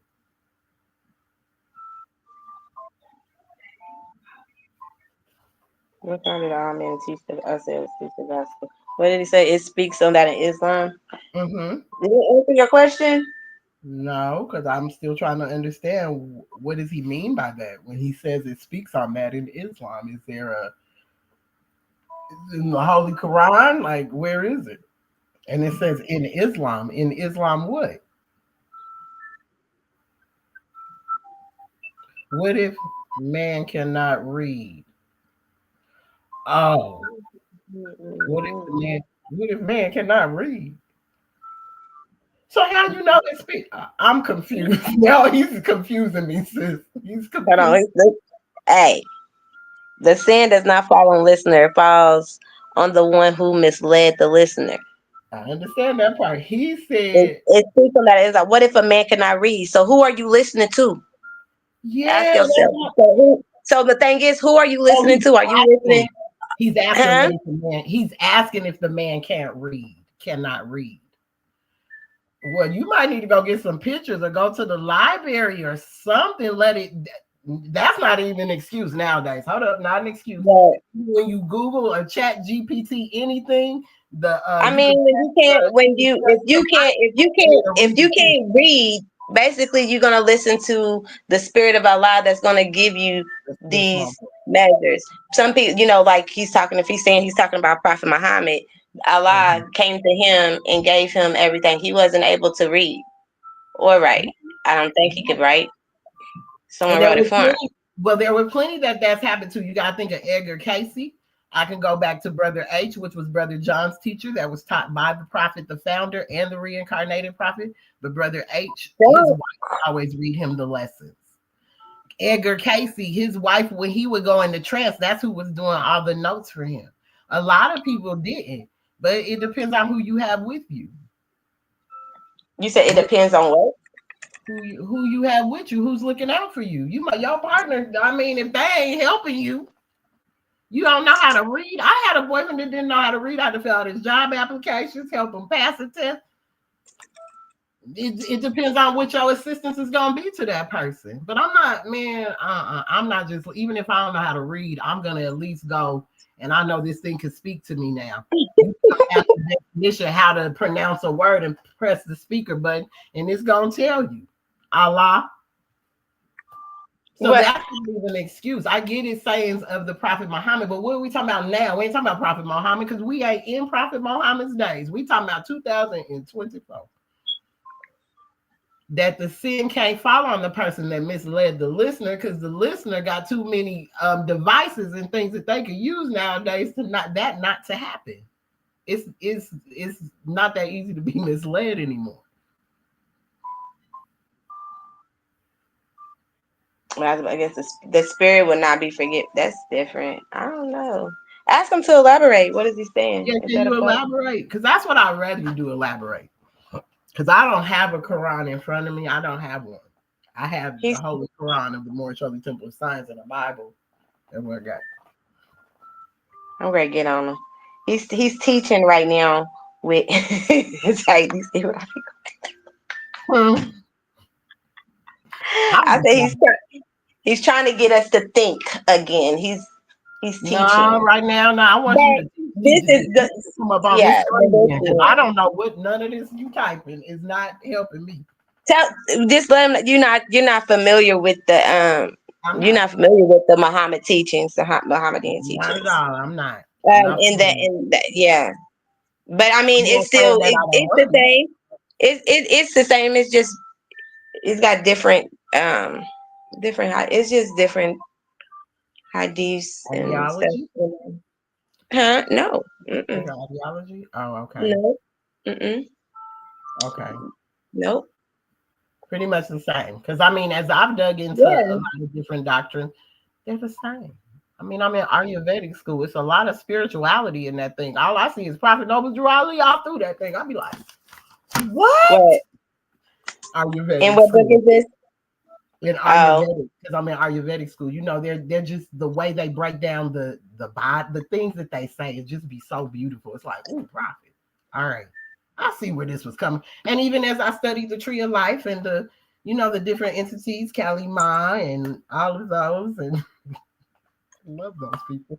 But this is what I'm saying. It's all ends up being the same. So I'm just trying to see where that was any different. He says, Islam, I'll let the peace be still. No, this is a time to teach. This is what I'm saying. See? I'm trying to be the listener, and you ain't even gonna help me out. Like, what is going on? You can at least give me some kind of something. So what? I wanted something like is it called a Sora or something? Is that what they're called? I'm sorry, I'm laughing. Hold on. Well, I mean, yeah, they're called Surahs and ayats. I don't know what. Okay, I guess he don't want to speak on it. Okay, I just really wanted to know because I was a little lost on that. But I see what he's saying if Prophet Muhammad couldn't read. No, I said that. I don't know. That was just my understanding where I'm getting from. When he was like, the sin does not fall on the listener; it falls on the one who mislead the listener. So, what tool did you give? Can I know? So, I mean, if ones who this is just my understanding. If I can help you with this, maybe I don't know if it's right. I'll ask him later. But the sin does not fall on the listener; it falls on the one who misled the listener. So basically, I mean, if he's saying it's from, it speaks on that in Islam. What if man can read? So, if you being taught something that you don't know about, it just says it for itself. I mean, if you've been taught something that you don't know about, but you're getting taught the wrong information, you can't be accountable for the sin that you done did because you wasn't taught the right way. So everybody wasn't brought up in the same way if they was able to act or go a certain way. I don't know. That's just we know that God does not listen. That's all in the Bible. It says God doesn't listen to sinners, but yes, He does. But we know that God does not listen to sinners. But if anyone is a worshiper of God and does His will, God listens to him. So I've looked that quote up and I don't see that anywhere. Ask him where did he find it at? Tell him, ask him where did he find it at. Find it. She wants to know where you found it at. Well, he can hear you. Where did you find it at, my brother? So I gave you some tools. I mean, I understand what's being said up there, but at the end of the day, in these days, I'm not. I want to know. It's very because I like, you know what I'm saying? The sin does not fall on the listener. It falls on the one who misleads the listener. I that can be very something that we need to know. I want to know. Yeah, he gave me some tools. So I guess this is some tools for us to be basically stop listening. I take it as I'm stop listening to everybody. It doesn't fall on the listener, but just you can't believe everything some person tells you. I don't know, but it gets more elaborate than that, more than likely. But it can go both ways. You can interpret that however you want to interpret by just using your tools. But I'm not going to I ain't giving him the satisfaction of having me give me a headache figuring this out. Okay, so I mean, as the sin does not. Nah, baby, do it too much. I don't know that way. I think you don't help us. Tell him to help. He ain't. That's they don't Why you don't help? This is what I be saying because they don't. This is the United States, Sister Artillery.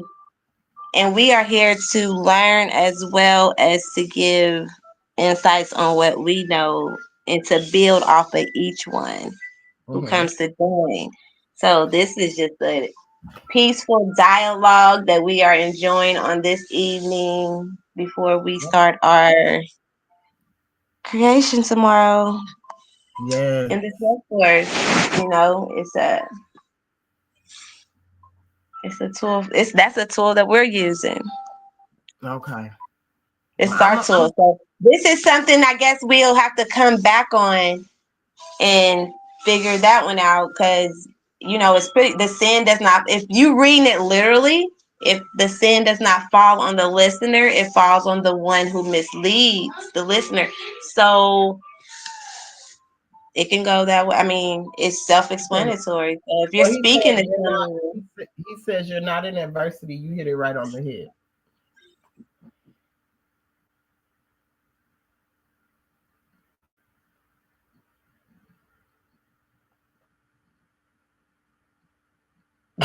Why you get quiet? Shira, hello. Islam, are you there? Holy Quran and Mecca. You hear me what he said? Get off somewhere. Did you hear what he said? You see it? Oh my God.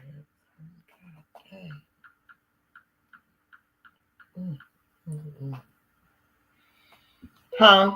He's laughing at you. Okay. I don't know where she went. Where you at, V?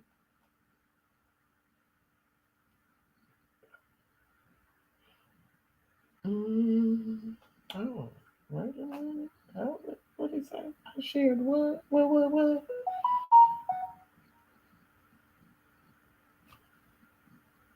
Oh, okay, cool. So, Shira, you still there? Or did you go away? Let me see if she's gone, y'all. We have.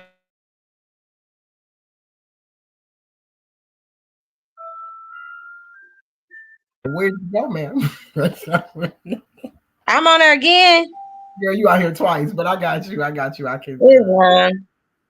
Okay. Where is this at? All right, sis, Latae. I'm in trouble, Latae. You ain't in trouble. No, you ain't in trouble, bro. You're not in trouble. My brother ain't in trouble. No, he's not. What? Is that what he said? He said, I'm in trouble, Latae. You better not be mean to my brother. And gentle. I'm practicing what I preach. Please do. I am. We just talked about how gentle. We just talked about it. We just talked about. But you know what? Since he wants to say that on in the public, he said anything. He just said I'm in trouble. Yeah, he's in trouble. Like eyes don't get in trouble. Tell him. We do not get in trouble. We just redirect each other. We don't get in trouble. We just redirect each other if I'm wrong or if he's wrong. We have a communication to where we can speak to each other and redirect our thoughts to where we can get a better understanding. No one's in trouble.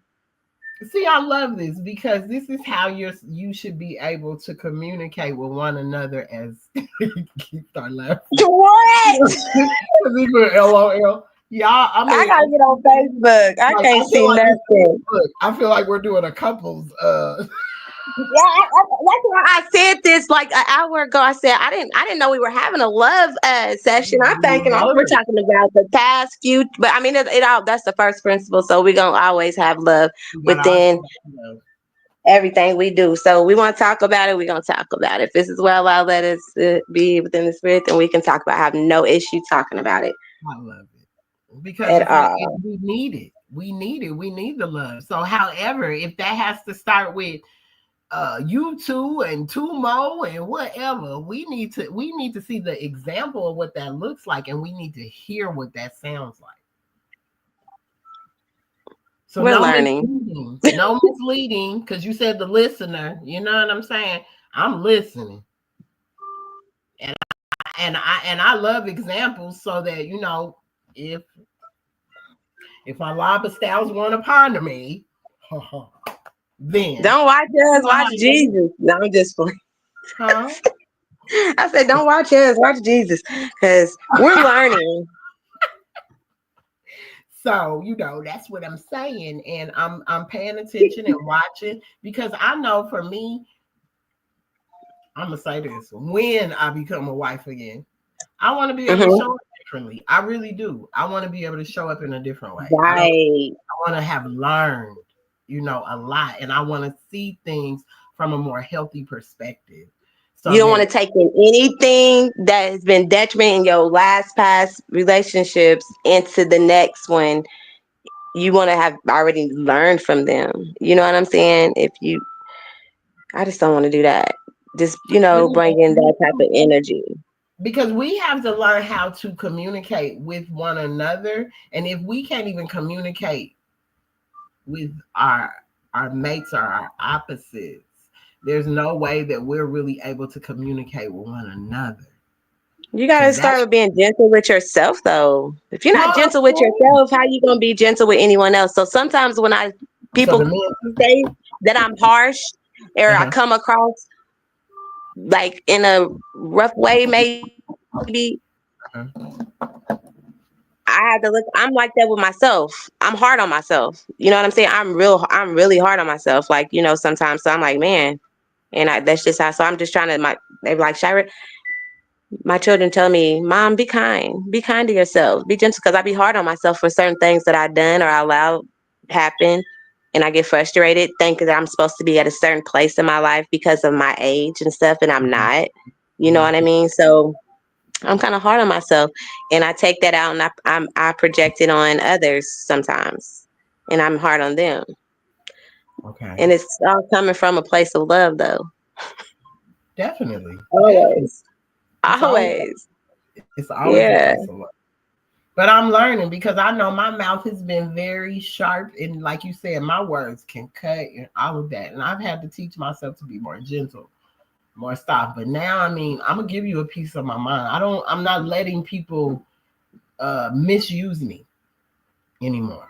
I used to be real bad with that. Like, okay, I'd be like, God used me in the way you use me. But then when I was think I'm being used, I was really being misused because I wasn't using my discernment. You wasn't using properly. I wasn't. For a greater good, yeah. Not, and I can say that. As I say, coming into the more science is what helped me even do that. More science taught me how to say no. I don't know what that means. No. Because I don't like that word. Huh? I don't like that word. I say no. I don't even like telling people no sometimes. But then when I do tell them yes and I don't do it, I'm a liar. So I've been called a liar a lot. So you gotta mean what you say. You gotta mean what you say. What you mean? Yeah. No, just if I tell something I'm gonna do this or I do that and then I end up I don't do it. Oh, you be lying. You said you're gonna. My intentions mean well. I did want to do that, but I changed my mind. Then I'm like, I had to stop doing that too. You changed your mind. Yeah, I never had told them I changed my mind. You know what I'm saying? Like, you can't. It's being inconsistent. But now you just, like I said, I taught my son, my oldest son, it's okay to say no. Like, we had our remember our demonstration of being a people pleaser a while ago. That was about the beginning of this year. We was talking about being people. Well, we talked about, it brings up, but we were talking about how to be in your divine feminine and not to always be a people pleaser, or that dark feminine, not always being a people pleaser. You know what I'm saying? Because you're taking away, you're emptying your cup when your cup is already being emptied and nobody's filling it back up. So like when you're being a people pleaser and always just telling somebody yes, yes, yes, all the time, that just drains your energy. But it's okay to say no. It is, but I don't really like telling nobody no a lot. But I will. You don't like telling nobody no? Not really. Like no. Like no. Because I don't like nobody tell me no. Like for real. I don't like nobody to tell me no. Like for real. If I ask somebody for something for real, like it's because I really need it or I want it. So I don't even like asking nobody for nothing because I don't like to be told no. So I'd rather just not ask. Because if you tell me no, I'm gonna feel some type of way. The person who has sincere intention is the one who has a second heart, because a second heart, free from thoughts about forbidden things, comes from making your intentions purely for Allah in all matters.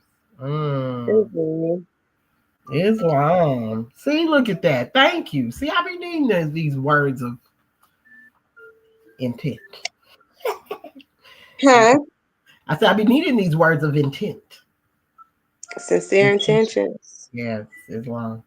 Yes, I love that. Like, thank y'all for even bringing that into this into the bill. Like, bringing this love energy because we have to learn how to love instead of hate. We have to learn that. We have to learn it. And so, I thank you two for being an example of that tonight. Oh, you're funny. Islam. Okay. But yes, I do because it needs to be displayed and we need to see it. And we don't see enough. We do see some Moorish couples, but we don't see them interacting and conversating. You feel what I'm saying? How they deal with each other. Because you can take a picture and look happy. Right. And all behind them all fake smiles and them eyes is nothing but pain and misery and drama. Like so to see people be able to communicate on a level, especially when it comes to these type of platforms and teaching one another and learning from one another, it can become heated because it did start getting a little heated in here. But it's the way that you guys brought the love right back into the fold of really listening to one another. Because she knew what you were saying, I didn't. I'm like, what is he saying? She knew exactly what you were saying. Yeah, that's how we conversate on a daily. But you know your mate though. That's how you know your person. When they can say something, and because I don't get it, you do because y'all already have that connection. You feel what I'm saying? You speak every day. You're building with each other, like those type of things. So then when I see it, and I'm like, what that mean? What you say? I was like, Teddy's like, I don't know nothing about the prophet. It's 2024. I was like, hold on, sis. She was like, I don't know nothing about that. No, prophet, may peace be upon him. We're talking about Prophet Muhammad. May peace be upon him. Definitely. Okay, yes. But like I'm not a scholar in that, and I don't claim to be. I don't. You see where I be. Y'all see where I be. I be politics and the Holy Quran. I know, because me and Sister Jasmine, we be talking about, you was like, well, I don't know nothing about that. You straight go to the Quran. I was like, okay, Sister Jasmine, we ain't having no segment about the Holy Quran of Mecca tonight. We're going to stay in the Quran, like the 7. Yes, you do it. Hold on 1 second.